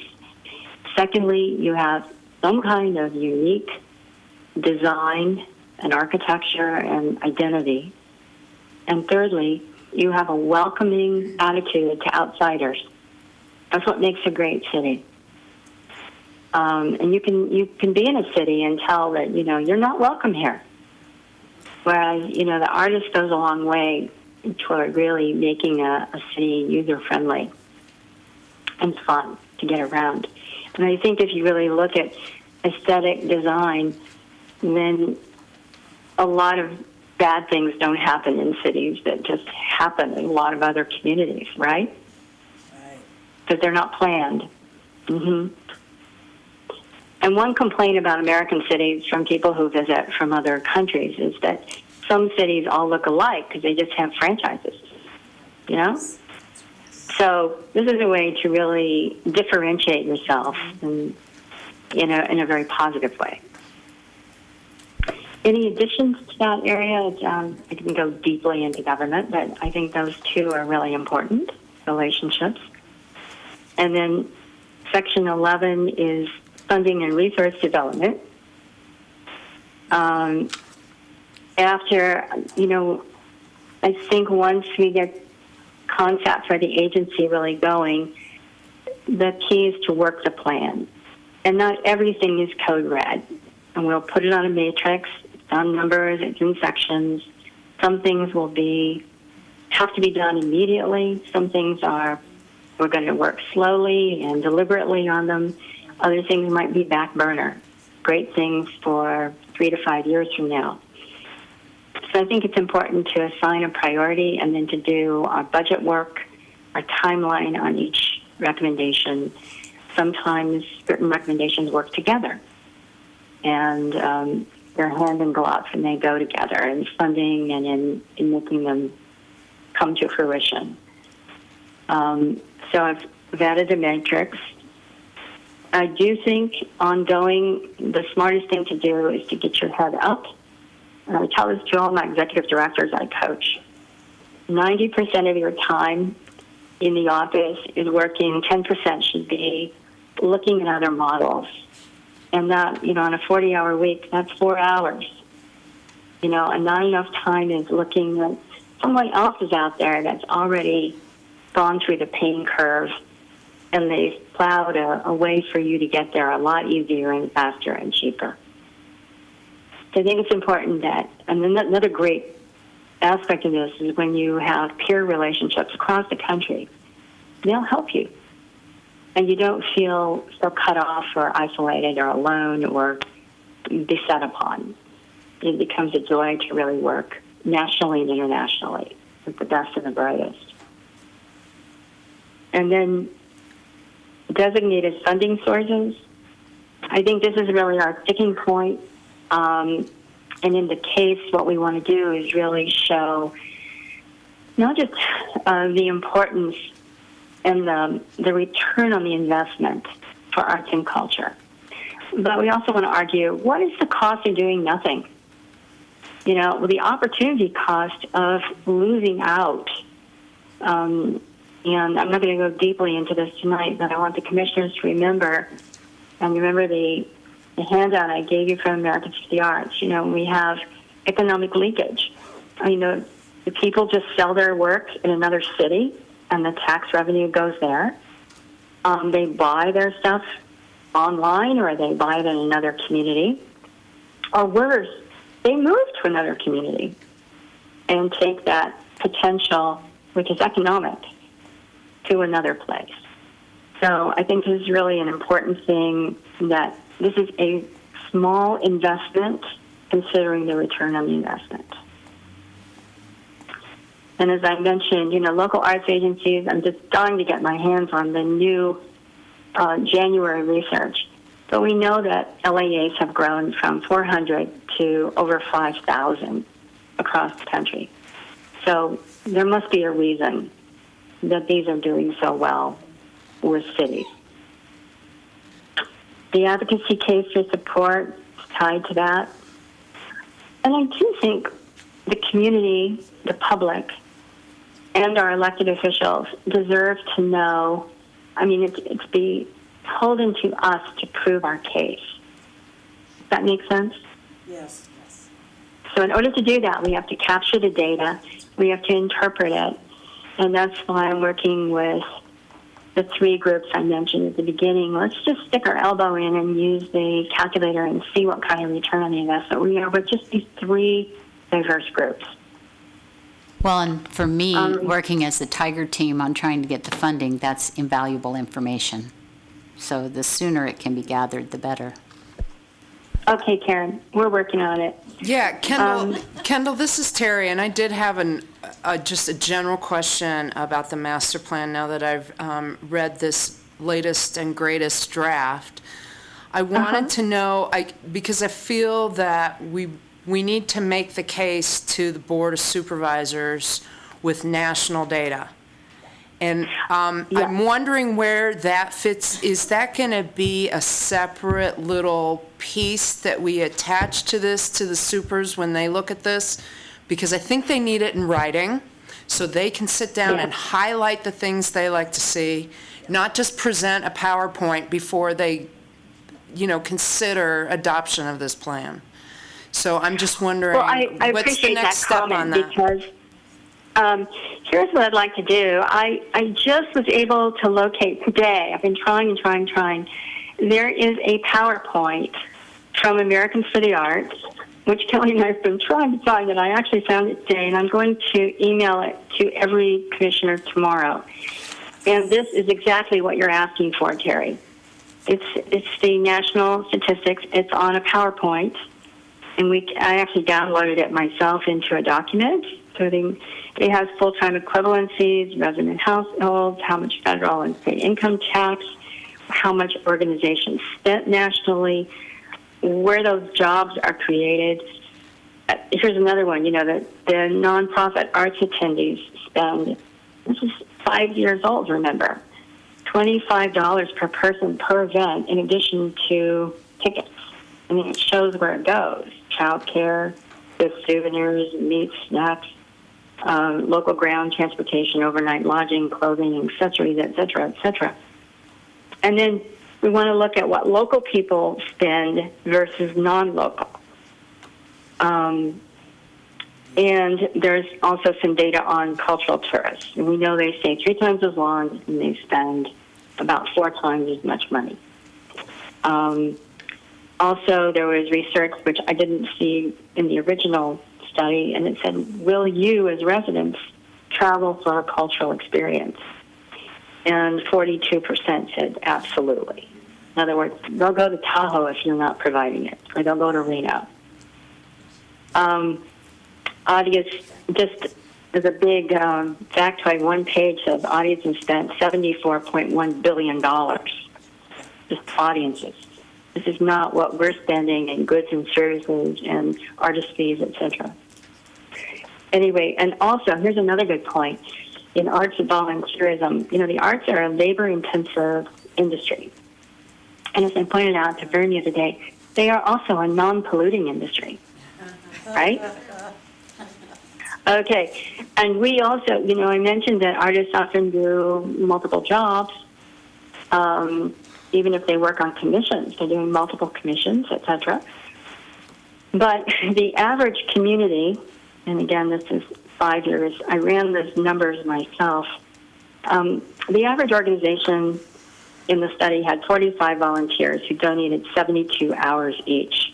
When I ran the number and the value of a 2010 volunteer hour was $21.36, it came to over $69,000 just for that one agency. And I would just love to, over the next year, to really have a platform for all of our arts groups to just capture their own data, just blow your minds, what we come away on this. But it's supporting jobs. It's a great industry. Nationally, it's a $135.2 billion industry, and that was 2010, coming off the recession, right in the middle. So we're really anxious to see what's happened now that we're back on course. The bottom line, of course, is that the arts mean business. And Okay, so getting back to, I'm sorry, this is Terry. So getting back to how we're going to present this to the Board of Supervisors. Is staff going to work on this? Is the Cultural Commission going to figure out a document? I'm just wondering if anybody's given this any thought. Well, I had a small conversation with Vern about this, but I would like to just give the opening remarks and sort of frame it.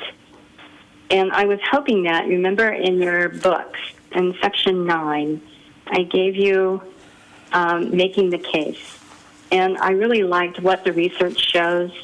And they were like, I would speak in 5 sections. There's the economic benefits argument.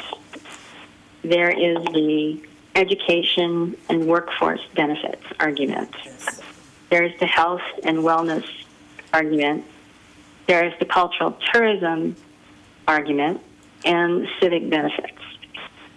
Now, if you want, I think we should put this in a PowerPoint so it can be seen by the Board of Supervisors and go very quickly. I don't see it more than 5 minutes or 10 at the most with questions. The question I have for you all is, once we put the final touches on the Arts and Culture Master Plan, is that given to them in advance of the December meeting? Yes. Kendall, this is Vern. The way it works, Yeah. The way it works is that the staff will work with you to prepare a presentation that you feel comfortable with. We would do PowerPoint if that's what you feel comfortable with, but whatever we're going to present to the Board of Supervisors, they need to have it in their packets so that they can review all this information prior to the actual presentation. So it does give them the opportunity. So whatever data we put in there, whatever case we make, they will have anywhere from 4 to 6 days to be able to review that information ahead of time. So that would be the intent of taking this to the December 17th meeting. Okay. It's basically, if you will, to stick our elbow in the water to see where the board is going with this master plan, and that's the time I think we do need to have a lot of that data, a lot of that information there to sell our case with the information that, with hard facts, and I think that would help an awful lot. Vern, go ahead, Barbara. Okay, this is Barbara. May I add to that? And I'm going to take just a couple of minutes here, because I've looked at the 2001, 2002, 2010, and now here we are in 2015 with a really superb, complex, complete, wonderful arts and cultural vision for Carson City. And I can see the supervisors, except for the lady next to me, but maybe even she will, and in all good faith, she would have to. What's it going to cost? Where's the money? How do we start? What's the first thing that we do? What is the plan? What happens if we have impasse? Who's going to be the arbiter on this? How are we going to convince 5 people that they want to commit to this vision and this future and are willing to put some initial monies behind it? I think we have to show how we're going to be going out and doing a 3-prong fundraising ability with business, with foundations, with the city. But the city has to commit to a portion of the underwriting of this program. Otherwise, in 5 years, we're going to be sitting here looking at this wonderful vision yet again, and we're not moving forward. So it has to be a joint effort on everyone's part to make this happen. So how do we sell it to the supervisors so they really are going to pick up on it? Can I weigh in? Yes, go for it. First of all, the city has invested, okay? We have redevelopment monies that are dedicated to cultural events. That was a huge thing that we did accomplish this year. Second of all, Will that be yearly? that's yearly. We also have a grants administrator, which is not a position that we have had for a while. It went away when our last grants person got hired away. And though that person is not exclusively dedicated to us, that person will weigh in and help us access grants. So that's huge. So the city has invested in that, and they pay for that position. They also pay for Roger and Vern's time, so we have staff support with regards to that. So the city has done that. Partnership was the other part of this. I'm working on that issue.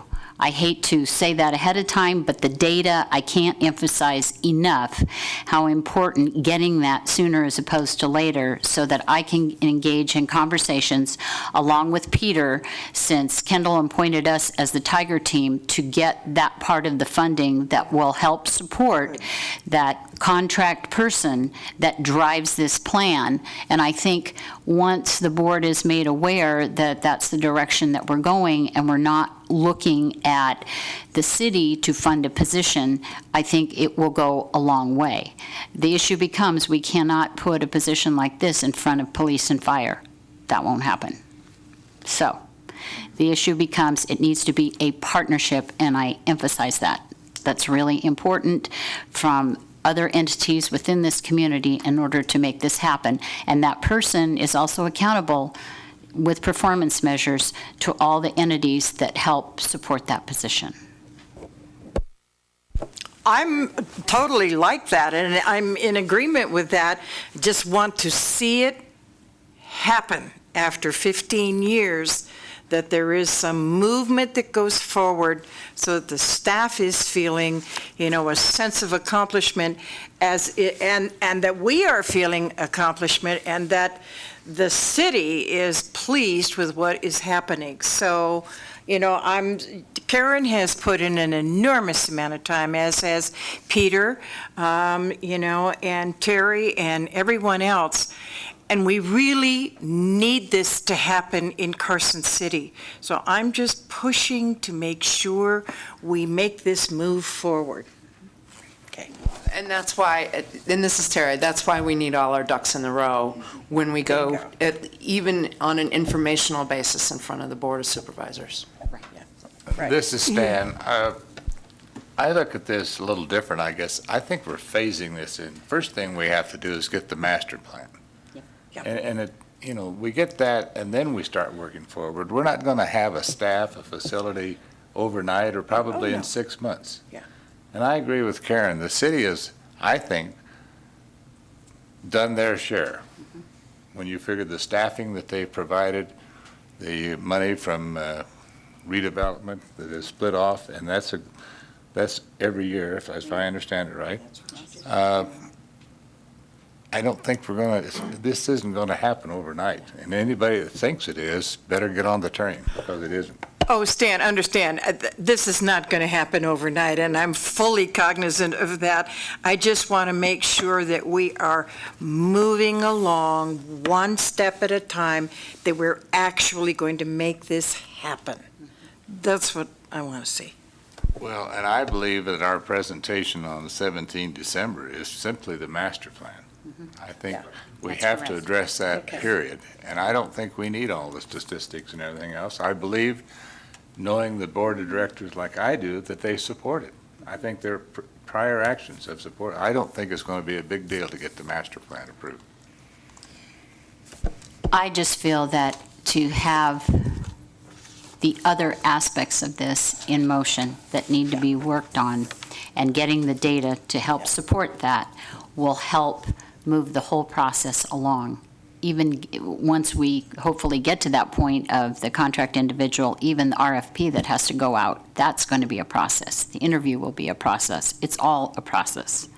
So it will all take time, but the more ammunition we have behind us in order to support what we're doing gets us there. Believe you me, I've been on this commission since the beginning, and I want to see this happen. It's important. I just have a...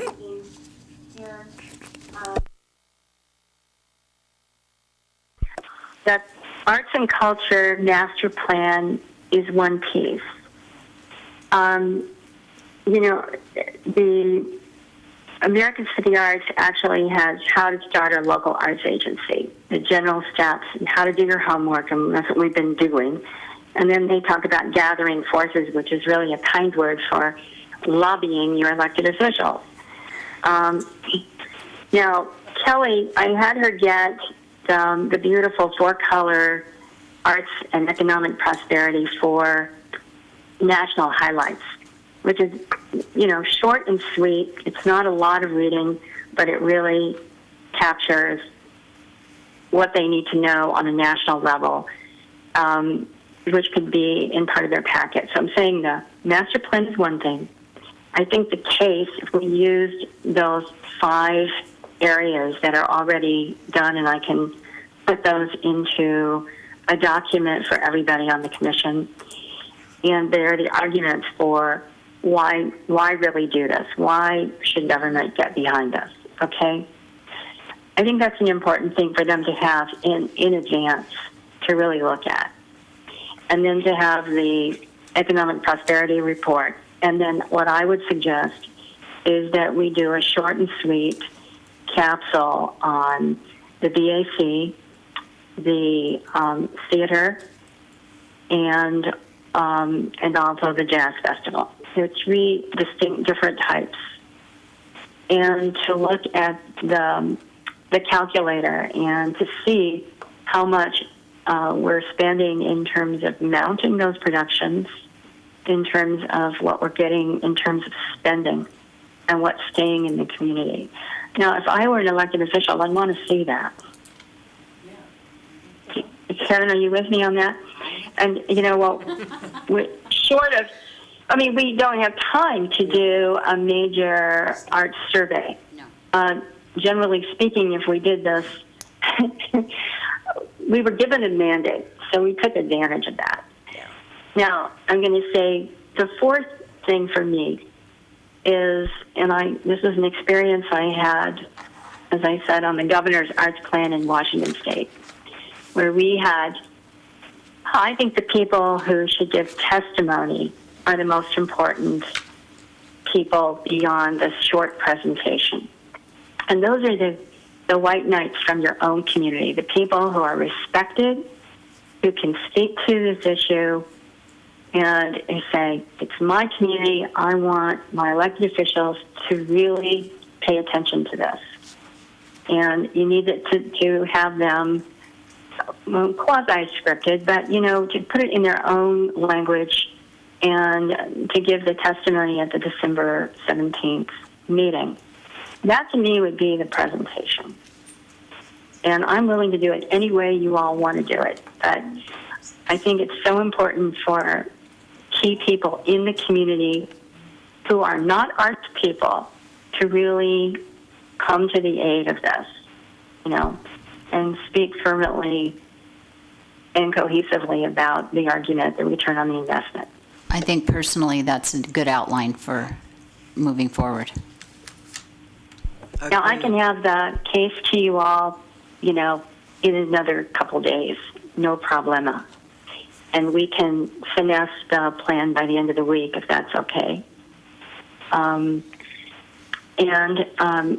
The DAC is working on this, and I think Stephanie is she in Mary Poppins right now? I think we're trying to complete that to get the data in from that. That's the only thing that's holding us up. Kendall, this is Terry. I can work on using the arts calculator that Kelly was going to get us. And it's online, too. Okay, so I'll work on getting the revenue generated from the Father's Day powwow to include. The online one. But I'm not going to be able to do that this week. I have to do it next week. Okay. I'm sorry, Terry, which organization were you doing? I'm sorry. It's the Father's Day powwow put on by the Nevada Indian Commission out at Stewart. Excellent. Yeah. Okay. I'll send you a little link where you can do it, and what's nice is you can put real figures in and you don't have to round them off. Why don't I put a short recap of what I just said together for your commissioners. And believe me, this is the best I can do kind of off the cuff, but I do feel like we have the master plan, we have the case. You have the Arts and Economic Prosperity Summary Report. It's short and sweet, but it's beautifully printed, and it comes to us thanks of Americans for the Arts, which is the most credible source, and this is the most deep research that we've ever done in the arts, okay? So it's very credible. And then we need to show our slip a little bit locally, of giving some real examples of how this works. And then, I think it's up to you all to really look around and say, who are the 4 most important people we could get to really sell this, to speak in our behalf? I have some ideas for you, but I would also like, is there one person on the commission who can be my point person on this so I don't have to run all over? I mean,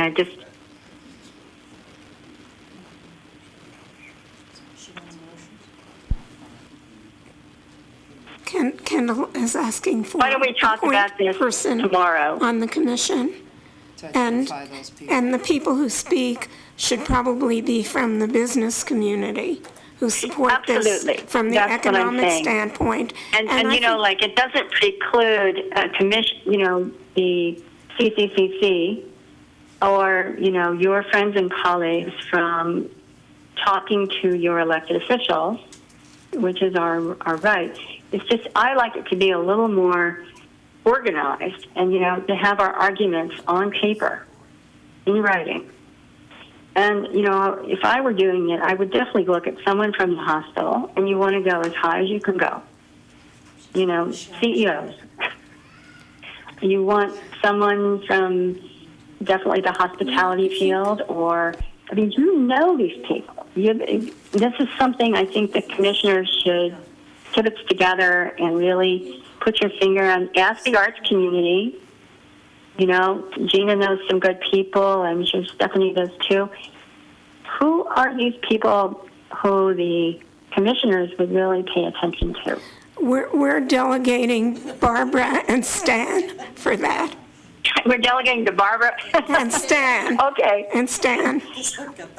And then, Karen, the only other piece here is maybe on one page we could do the ideal municipal, what do you want to call it, the structure and the funding mechanism for the municipal agency.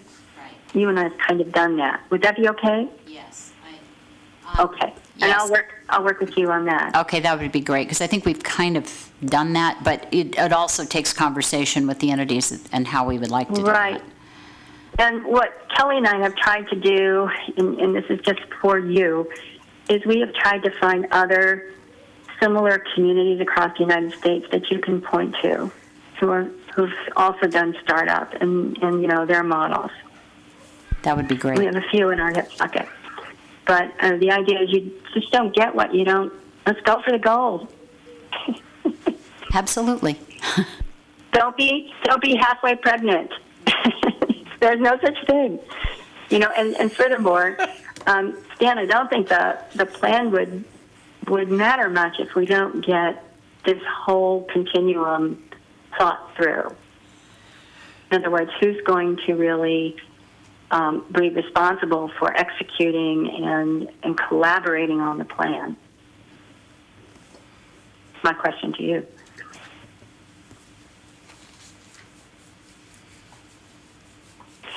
So why don't I do this? I'll write a recap in the morning and copy all the commissioners.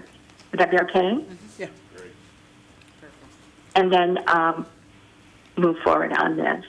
And I am absolutely open to all of your ideas and the people in the gallery. I mean, the artists and the arts organizations. It's just that if you can work through one person, so I can, I'm not getting 100 phone calls at the same time. But I will try to do whatever I can to really pull those pieces together ASAP. And Jason Woodbury from the DA's office for the record, it's fine to have, these exchanges of communication outside of a meeting. I just caution everybody, if you're going to be making decisions, deliberating, that needs to happen in an open meeting. So it's okay to receive that information, to provide whatever input individually you may have, but you just need to provide it directly back to the consultant and not start deliberating outside of a public meeting. And also, please copy Vern on all those, and Roger. Yeah, we need to know, just so we know what's going on. And most of the case for the DAs is in the white notebook, which we had on file in the September meeting. Do you want a motion? Madam Chair, do you want a motion? I had a procedural question that we are going to present the more prettied up final version to the planning department before the Board of Supervisors. Is that still? No, the way this is set up is that,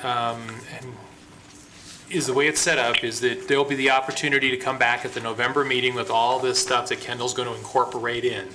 So at this point, since there were so many, additions and tweaks, I wouldn't say that many, but I mean, there were some quality components that were put into the plan based on discussion this evening. So I think we really should have the November meeting. At that point, you can make the official recommendation to the Planning Commission and the Board of Supervisors, and that would be done prior to going to the board, just to kind of test the waters to see. I don't think we need a motion tonight because we're going to be coming back with a document that Kendall is going to polish up for us. So I don't think we need a motion this evening on the master plan. I think Kendall has gotten some fairly solid direction. And Kendall, correct me if I'm wrong, but I think you've gotten some fairly solid direction. Sure. And some of the changes that the commission would like to see, and then you can go ahead and implement those, and then we'll bring it back in November. The other thing that this does by going to the November meeting is that there's still opportunity for the public to comment on this plan, and so it would be nice. We have gotten 2 comments, and I promised the people who have sent in comments that I would read them into the record tonight for them. But there's still, this is still getting out into the community. I mean, the Cultural Commission has been working hard over the summer, and we're starting into this larger process. And so the word is now just getting out into the community. Is also the other thing for the record I wanted to show you. I did put a draft of the media release in your packet. This is I gave you a handout. This is the actual official one that the city did send out. And it was very nice that Nevada Appeal grabbed it and ran with it real early, so we're very appreciative of their efforts to get the word out for us. We've also spent some time getting word out into the community through this CCAI, through the CCACC, through the Brewery Arts Center, through the Visitors Bureau, through the Chamber of Commerce. So the word is getting out, and so we still, what we said in the press release is that we would be accepting comments on the master plan through November 13th, I believe it was, yes. And then that would be enough time for us to put all those comments into the packet for the later in November meeting.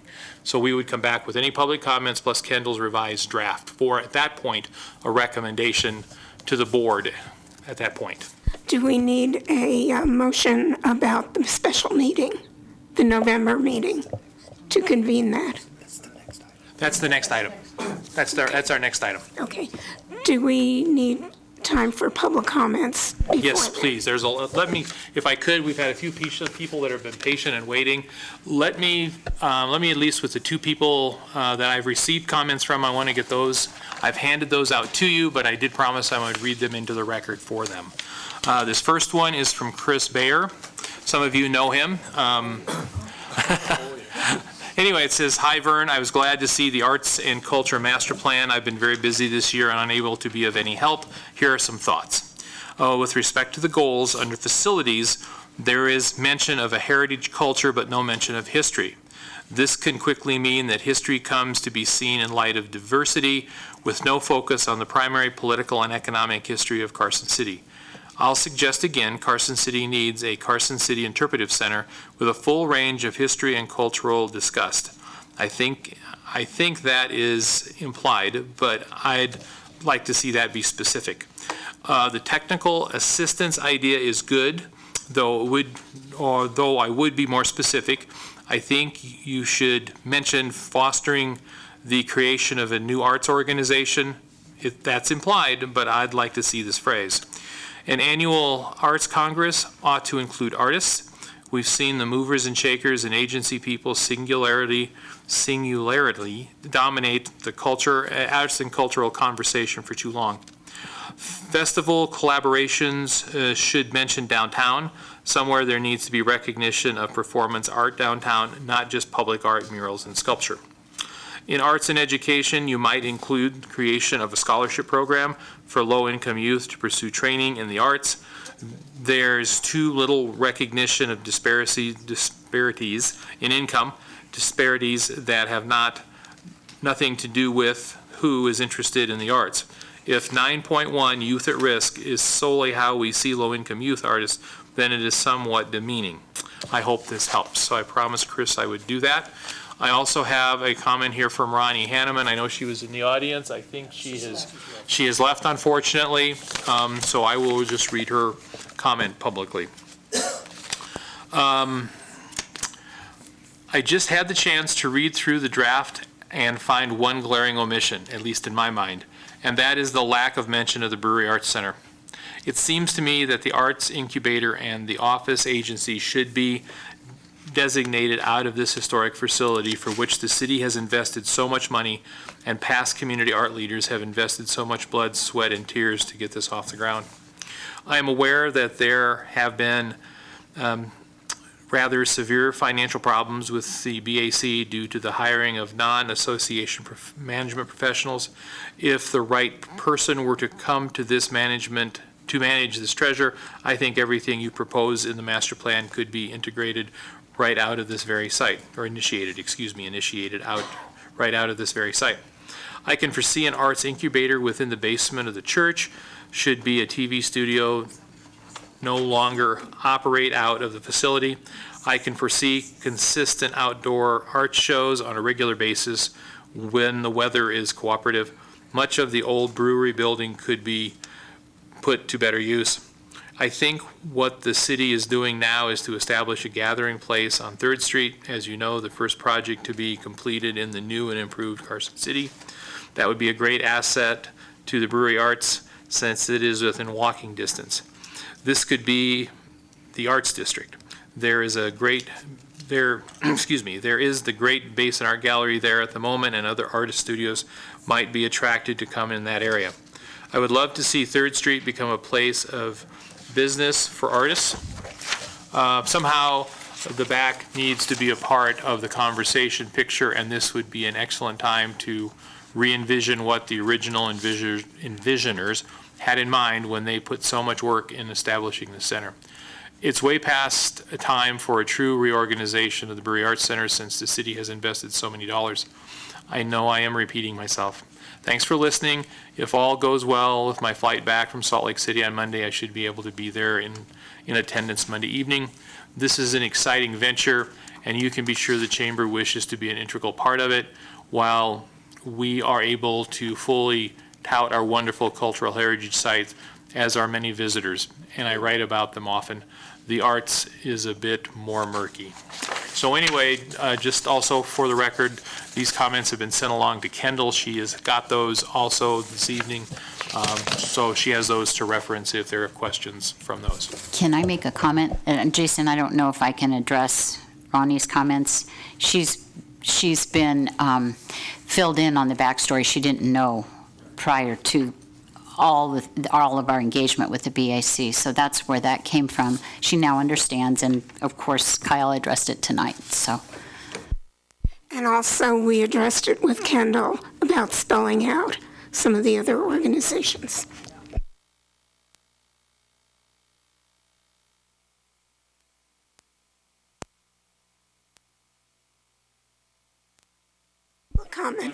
Public comment. He's waited very patiently.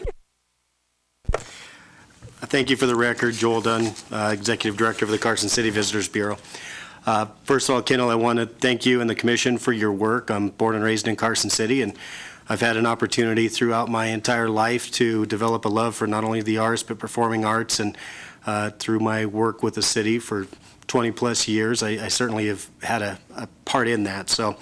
But I did want to take the time real quick just to, I wish that I had an opportunity to meet you throughout this process, Kendall, because there are a few things that the Bureau is doing that really works outside of the normal operations of a visitors bureau. So I just want to quickly, I know there's a collective gasp when I walk up to the podium at 7:30 at night. So I'll make it quick, just going over the numbers as far as 2.1 and 3.1. Facilities inventory database and cultural attractions map. Currently, the Visitors Bureau does have a complete listing of all arts, theaters, galleries, unique shopping experiences in Carson City. So if you have a chance, if you haven't already, to download our mobile app, and it also links into the website. So I think you're going to be able to cross off or check off a lot of these in your implementation plan going through, but we certainly want to continue. What it is, the mobile app, we handle all of the content in-house, so it's a real-time visitor's guide, but it's used by a lot of locals also. Continuing down, 3.3, online ticketing outlet. We've been doing this now for about 2 years, and we offer any ticketed event in the community that wants to work with the Visitors Bureau for no expense. We will absorb the cost of the ticket itself, so you get all of the proceeds back. You don't have to pay a percentage. A lot of times you're looking at anywhere, whether it's a set fee or up to 3.5% to 4% processing fee. We absorb that, and the reason why we do it is we actually will have the ticketing module on our website, so we can utilize our search engine optimization. We'll create a URL for the event, and it kind of goes down into also the arts and culture advertising campaign, which would go down to 3.6. We currently work with all of the events. We'll create not only a website if you don't currently have one, we'll create social media outlets so that you can market yourself. We have a marketing team within the Bureau to work with those events. So it really does tie into something that a lot of communities don't see from their visitors bureaus. And the reason why we do that is because not only is there an economic driver from it, but it's also an opportunity to create a better visitor experience with the ancillary opportunities. We have, upwards of 700,000 visitors that come to our community, and all of them will have a better experience because of what we offer, and especially an educated visitor. Continue, the arts and cultural website portal. I think the commission members mentioned the fact that we currently have an extensive calendar that not only showcases all of the events, the Chamber of Commerce also has an outstanding calendar. That does focus a little bit more on events that are going to be seen by locals. We market towards the visitor outside of 100 miles. Continuing on after 3.6, I do want to touch on it, though. We offer that without competing with the local businesses, though. If you're an event that already have been working with a local print shop or an advertisement firm, we're not going to take business away from our local businesses. So this would pertain to either new events or events that don't market themselves, and we'll do all of that for you. We have staff writing. We'll handle press releases, design website, printed collateral. We do trifolds for some of the art associations in Carson City, rack cards, posters, all of it for you, and that comes to you at no cost. So that really is, I think, quite different than most communities. 3.8 key collateral promotion materials we just touched on. 3.9 creative directional signage. This is a difficult task, and I think that when Kyle talked earlier, we relocated downtown to maximize the visitor experience, and we're right next to the museum, but as such, we've had to put in new directional signs, and we're still working on that process a year in. It's difficult, but I think you start the process early. 4.4, the cultural heritage, ecotourism training. I think we're just launching a business alliance network through the Visitors Bureau. And what this is it provides all of the businesses in the communities that belong to an association. Currently, the DBA is in the Downtown Business Association, Carson City Business Network. I'll be presenting it to the Chamber tomorrow.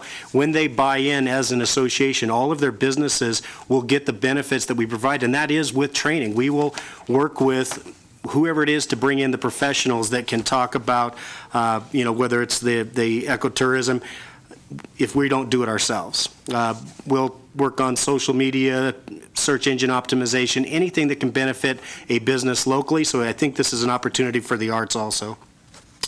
5.2, jumped over. Festival collaborations. This really is one of the directions we went 2 years ago, is creating a better visitor experience by creating an awareness for all of those things that are happening in our community for the visitors that aren't here for that festival. So we'll certainly continue to work with the commission, and I think that we're already a pretty key player in it. 10.1, Cultural and Economic Development Task Force.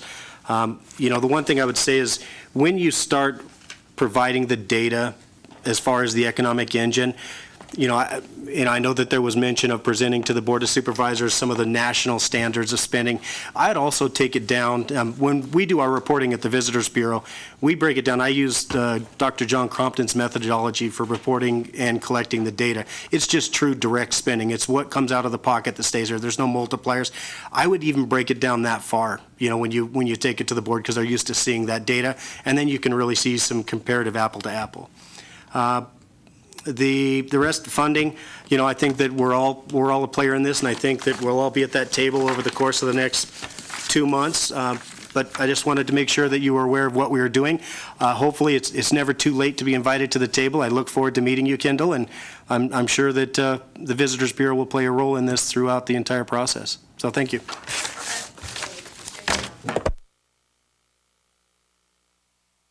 Joel, there was in the neighboring community down by Minden and Gardnerville, we actually did a circuit rider on bundling cultural experiences. And it's different from packaging, as you know, but there are people like myself, when I go to Reno, I always go and visit my sister, and I go skiing, or I go hiking, I go shopping, I go to the best restaurants and so on, and I'll actually spend more time if there's an event or whatever. So for that eco-heritage cultural traveler, if you can do the work for them and promote it, we'll actually come to the community more and we'll stay longer.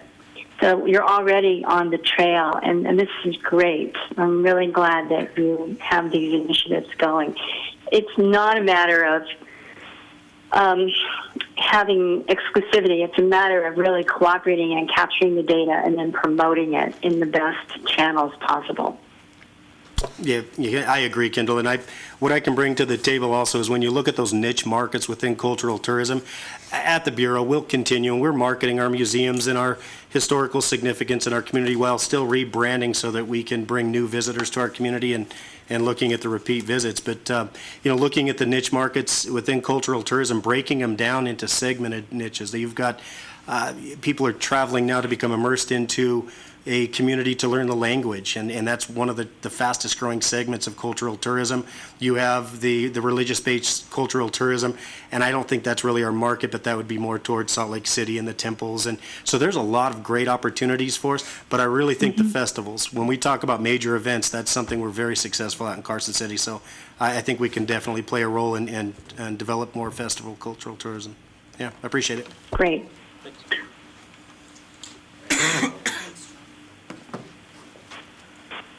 Any other comments?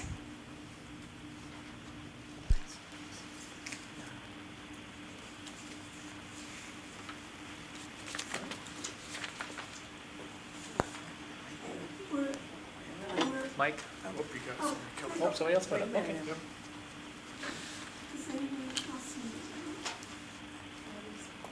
Oh, Mike, you have your mic on. Do I push the button? Yes, please. I'm Marla Miles. I'm representing the Nevada Artists Association, which is located within the Brewery Arts Center. We work very hard to promote our Nevada Day exhibits, and we are a cooperative gallery. We feature youth artists, and in our Nevada Day exhibit, we have an 11-year-old artist and a 16-year-old artist. And I'm just not sure the commission is aware. Good. All right. And I thank you. Thank you, Marla.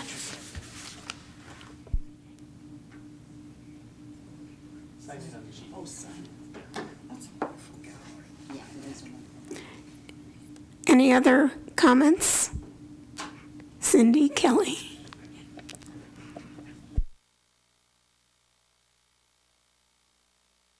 Do we need an action on convening the November 23rd meeting?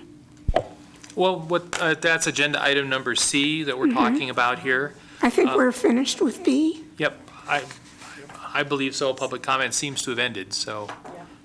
So yeah, my suggestion would be is that we move on to item number 3C. Please. I move to convene a special meeting of the Cultural Commission on Monday, November 23rd, 2015, to review written comments and take public testimony on the draft Carson City Arts and Culture Master Plan.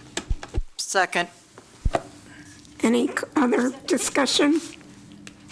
All in favor? I'm sorry. We need public comment on that Oh. particular item. Sorry about that. Public comment.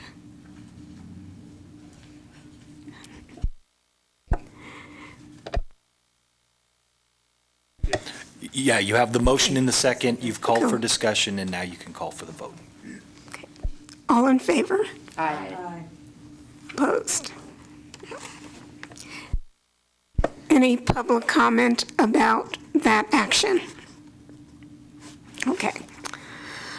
Item 4, staff updates. Update on past minutes. Let me kind of explain how this works. Well, we had some comments from Terry Right. on the subcommittee minutes. Right. So this would be the place.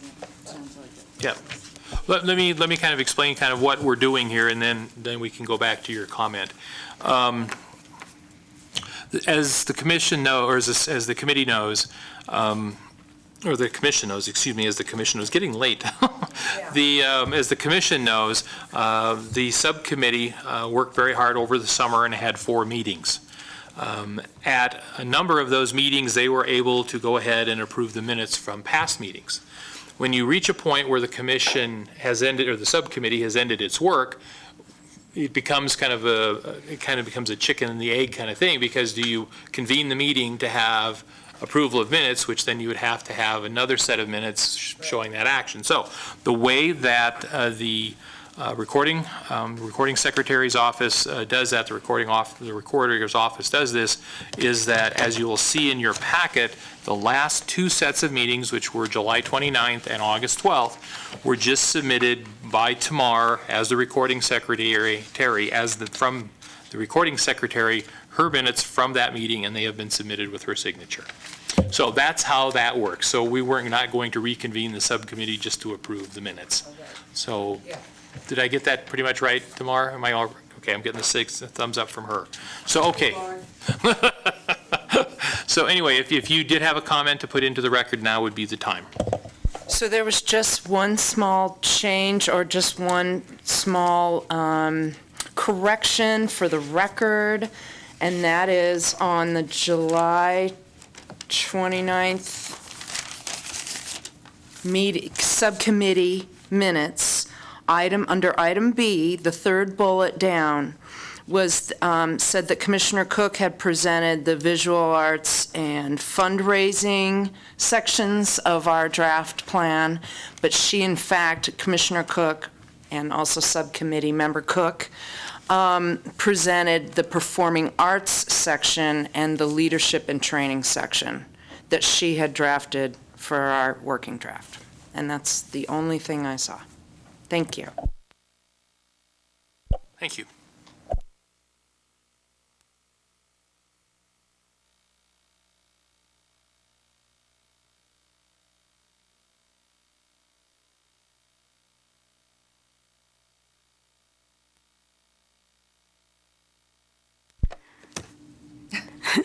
Members' announcements. Vern asked that I just do a quick update on the greenhouse project. The greenhouse manager just attended the sustainability conference in Las Vegas and came away with some new ideas for production methods. The greenhouse is lush with growth again, as we just did a whole cleanse of the facility, which was quite an ordeal, and volunteers and our AmeriCorps interns were a huge help in that whole process. The 2016 Flower Basket Sponsorship Campaign launches Nevada Day and will go until February. Last year we had 67 sponsors, and we're exploring some new growth and maintenance techniques for lusher baskets, and we're even considering some new baskets for that whole process. So, Roger, I'll be talking to you. Additional baskets? Don't know about additional yet. We will also be working with Public Works because we're going to have some work going on downtown, and so it's going to require some coordination. The Harvest Dinner, it's the last fundraiser of this year. We have 9 seats left at $200 a person. This is a collaboration with Mark Esty of Campo and Charlie Aboud of Adele's. It's a 6-course wine or beer paired dinner. And CarsonCityGreenhouse.org, you can take a look at the menu. And I just want to say a huge shout out to our sponsors, which are Barbara and Paul Dioneo, Nature's Bakery, Aboud and Rose Financial Group, Carson City Toyota, Lone Mountain Veterinary, and Kilpatrick and Bollandini. Thank you. Any comments from the commission or the public? Okay, update on the Indian School. So we formed a board. We formed a nonprofit board. We are submitting to support generally support preservation and protection of the Stewart Indian School, and that can be programming, oral histories, as well as building rehab out there, restoration out there. Nina Laxalt is our chair. The vice chair is a young man who just finished law school and passed the bar down in Las Vegas. His name is Kostin Lathoras. He's Chemehueve, and all of his female relatives went to Stewart. So they're all he has family connections to the school. The other woman that's on the board is Kathleen Quisala. She's a Nevada Indian commissioner. She's also a lawyer down in Las Vegas. And then I am serving as secretary-treasurer on that board of directors. We had a little snag with the Secretary of State paperwork. They had listed the wrong people for the directors. So we're clearing that up, and then once that's finalized, I went to the bank. We've opened an account for the nonprofit, and we will be sending in our IRS paperwork probably at the beginning of next week, maybe at the end of this week. And then I have a banquet to announce. I don't know how many tickets are left, but it's for the American Indian Achievement Award at the Governor's Mansion on Saturday night, November 16th. The tickets are $55. And it's great entertainment, and there's dinner provided by Creekside Deli and wine, and then the community members awards are given after dinner. So that's all I have. Oh, I'll give you the name of for the record, the new preservation group out at Stewart is the Stewart Indian School Preservation Alliance, or we're already calling ourselves CISPA.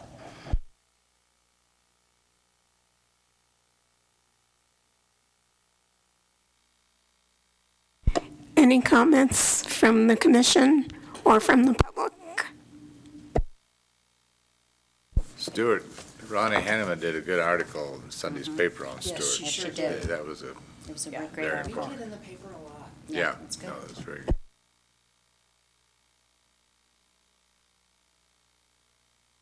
Future agenda items? I just put that in the back. Once we get through the master plan process, we'll be bringing back other agenda items for us to consider and talk about. But right now, I just wanted to let the commission know that I have not forgotten them. They are at least written down someplace, and that we'll look at that when we get into January and February after we get past the master plan effort that we're working on. So anyway, that's what I have. We'll be able to talk in more detail about it, but I just thought I'd let you know that they have not fallen off the planet. We still have the future agenda items to look at.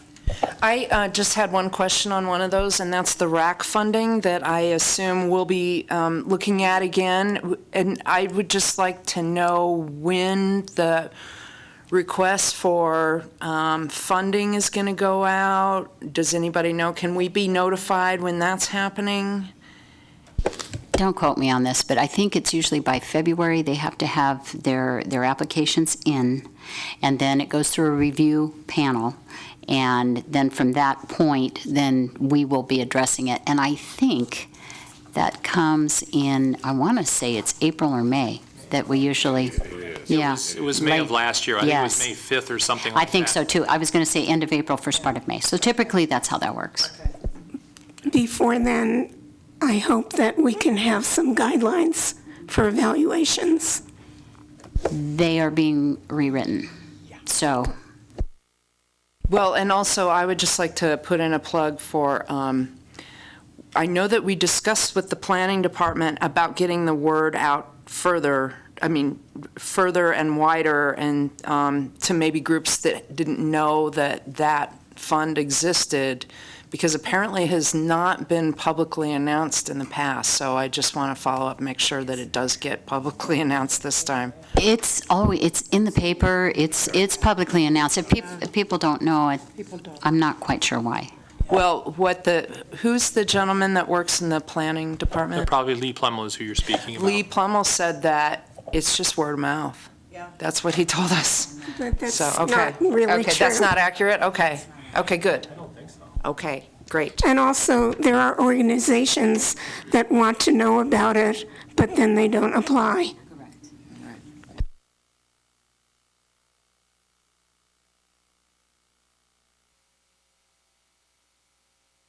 Public comments. I would entertain a motion to adjourn this I move meeting. to adjourn. Second. Any opposition? Comments on this? Okay.